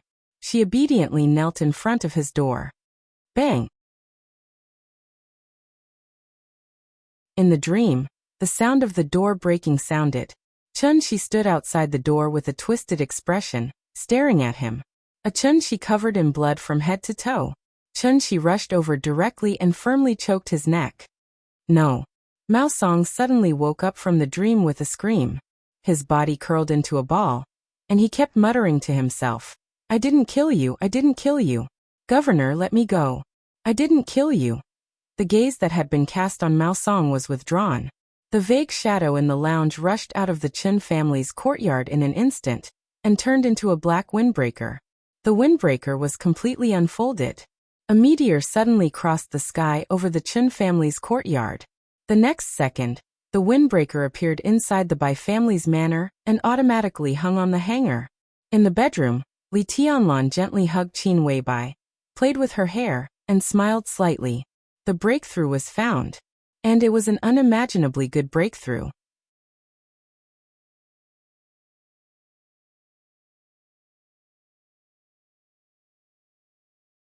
Chapter 11-14. Except for a few people involved and Li Tianlan, no one else knew the absurd scenes that happened in the Chen family's courtyard. The rich amount of information made all kinds of ideas spin rapidly in Li Tianlan's mind. Chen Yao, Morong Xiao. Mao Song, Yuan Lin. This was undoubtedly the best breakthrough, and the variable that the whole Emperor Dong's palace had been dreaming of. It was not difficult to control Mao Song now. What surprised Li Tianlan the most was Morong Xiao. He had seen this distinguished madam of the Chen family on the first day of Chen Fangqing's death. She was less than 40 years old, mature and bright. She was indeed a rare beauty. If he had not seen it with his own eyes, he would not have imagined that this lady, who looked extremely dignified and reserved, could be more open than Chen Yao and Mao Song. If he had not heard it from her, he would not have thought that Chen Shi, who looked tall and strong, was not manly at all. It was easy to understand why Morong Xiu seduced Yuan Lin. Under normal circumstances, the identity of Madame Chen could indeed make her rich for the rest of her life. But this so-called normal circumstances had an important premise. The Chen family could continue to exist. This was obviously impossible. Li Tianlan was not so generous. Everyone knew this. Being Yuan Lin's mistress did not sound good, but as long as she left the Chen family, at least she could continue to live. Li Tianlan shook his head subconsciously. His heart was still surging with joy. He had decided to take advantage of this opportunity. It was Mao Song who killed Chen Shi. There was no doubt about this. Mao Song's behavior in his dream was enough to explain the problem. The clue given by Xianyuan Wushang also pointed to Mao Song. Li Tianlan did not know how Xianyuan Wushang found Mao Song, but he had an almost instinctive trust in Xianyuan Wushang. As soon as Xianyuan Wushang gave the news, Li Tianlan directly sent out Ruthless, who had just inexplicably recovered some energy. Ruthless' sword intent was connected with his sword energy. Under the situation that they shared the same vision, Li Tianlan, who had been watching the Chen family's courtyard for a day, finally saw the explosive content he wanted to see. Chen Shi's death was confirmed, and the cause of Chen Fangqing's death was still inexplicable. But it was not important. What was important was that Yuan Lin was Chen Fangqing's secretary, and this secretary had slept with Chen Fangqing's daughter-in-law. As for the others, there was no need to mention them. This news alone was enough to completely reverse the current situation of Emperor Dong's palace. Li Tianlan instinctively wanted to get up and communicate with Dongqing Wudi about what he had learned. He knew himself very well. In terms of individual combat capability, no one in the whole dark world was his match now, and he could make some decisions from a very high position. But in any case, he could only be regarded as a newcomer in the high level of Zhongzhou state. It was inevitable that there would be things that he didn't consider thoroughly. At this time, he needed to rely on the wisdom of some old people to make himself mature in this aspect quickly. However, at this time, after a moment of hesitation, Li Tianlan lay back down. He didn't tell Dongqing Wudi about Mao Song before, because he couldn't explain the source of the information. He didn't know this himself. Monitoring Mao Song was his trust in Xianyuan Wushang.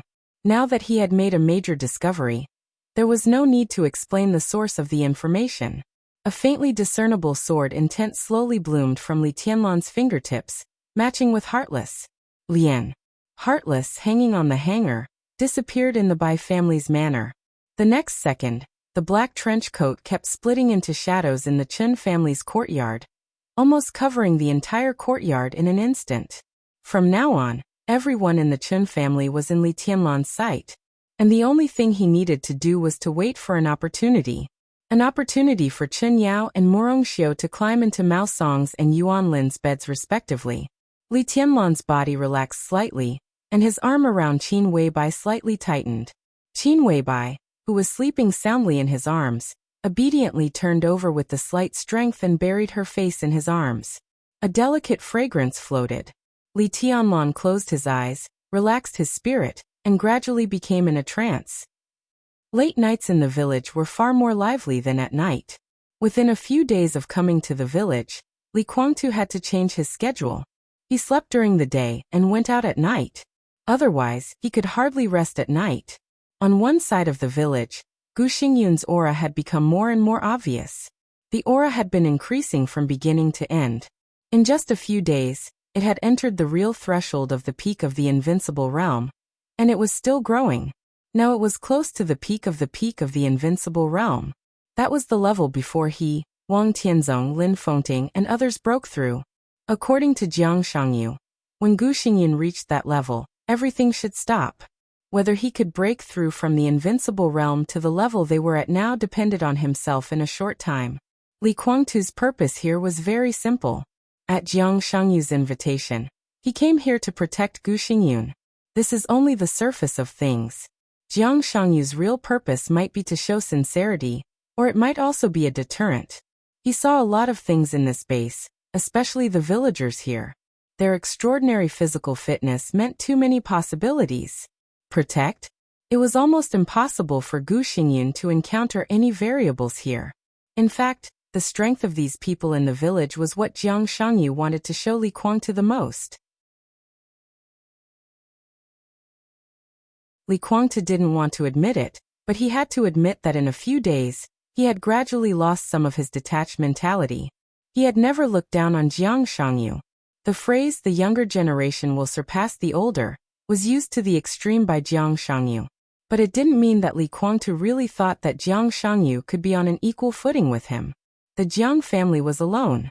Even with Moraid and Knights Templars, they still had no advantage in front of the purgatory of Heaven Capital. Therefore, Li Kuangtu had always thought that the cooperation between them was dominated by the purgatory of Heaven Capital. This was a very normal thing to do. But after seeing this village and these villagers, his idea was almost completely subverted. Jiang Shangyu's position in his heart suddenly rose a lot. Li Kuangtu finally realized the strength of this alliance. And he knew that he had to give Jiang Shangyu enough respect when necessary. Jiang Shangyu had been sitting on the grass outside the village. He rarely entered the village and he didn't even eat much. Li Kuangtu only saw him occasionally eating a piece of grass pulled from the ground. He just sat there quietly, as if he was thinking about something. The village was lively and noisy in the middle of the night. Almost all the villagers went out of their homes. There was no light in the village. In the pitch-black darkness, everyone was enthusiastically exchanging some trivial matters with each other. Li Kuangtu walked out of the village and turned to look at the villagers again. The layout of the village was narrow, and it was especially dark at night. Standing a little further away, even with his eyesight, he couldn't see the villagers clearly. But these villagers didn't seem to be affected at all. Every time he saw this, Li Kuangtu always felt a little uncomfortable. He couldn't tell what was going on, but in this village, which was lively at night but cold and silent during the day, he always felt uneasy and anxious for no reason. Taking a deep look at the villagers, Li Kuangtu shook his head and found Jiang Shangyu in a familiar place. Jiang Shangyu ate the grass in his hand bit by bit, thinking silently. "What are you thinking about?" Li Kuangtu sat down beside him. "I don't know." Jiang Shangyu's voice was calm and rational. "You don't know?" Li Kuangtu smiled. "I'm telling the truth." Jiang Shangyu looked at him seriously and said, "I always feel that I've overlooked something very important, but I don't know what I've overlooked. It's like I should have been prepared for something, but I suddenly ignored it because I was busy with other things." Li Kuangtu looked at him and didn't make any comment. He just said slowly, "Gu Xingyun's breakthrough is very smooth. We should be able to go back after dawn. In this place, the longer we stay here, the greater the risk of exposure. If we go back earlier, we may be able to catch up with the good show in Yuzhou." Yes. Jiang Shangyu's eyes became a little dazed again, and it was obvious that he was lost in thought again. He instinctively echoed Li Kuangtu. The good show in Yuzhou should come to a critical moment. Li Kuangtu narrowed his eyes slightly, and was silent for a moment. Then he suddenly asked, "You said that you sent someone to test the two newcomers who appeared next to Li Tianlan? What happened?" Silence. A second later, Jiang Shangyu suddenly jumped up from where he was. He stared at Li Kuangtu, and his eyes kept changing. Li Kuangtu was shocked, but he remained calm on the surface. He just looked at Jiang Shangyu quietly and asked, "There was an accident in the result of the test?" Jiang Shangyu looked at Li Kuangtu in silence. He was silent for a long time, and then laughed hoarsely. "I don't know." "What do you mean?" Li Kuangtu frowned. Jiang Shangyu's smile was a little gloomy, a little enlightened, and a little helpless. He looked at Li Kuangtu and said seriously, "Your Highness, if I tell you that I forgot about it, would you believe it?" In fact, it didn't matter whether Li Kuangtu believed it or not. What mattered was that it was true. If Li Kuangtu hadn't reminded him, he didn't even know how long he would have been thinking. There were some things that he didn't ignore. He completely forgot about it. He had completely forgotten that he had sent someone to probe Xianyuan Wushang. If no one had reminded him, he might not have remembered it at all. From a certain point of view, it was also a kind of deception. This was undoubtedly an extremely abnormal thing. Jiang Shangyu took out his mobile phone and began to dial. When he dialed, he murmured softly, "I'm afraid things are going to be troublesome." That you're tuning in to the Li Mei's Sword of Destiny YouTube channel. We're so grateful for your support, and don't forget to subscribe to join us on this incredible journey through captivating stories. Your generosity through donations truly makes a world of difference, as it's the primary source of revenue that allows me to expand and enhance this channel for you. Thank you from the bottom of my heart for being a part of this adventure.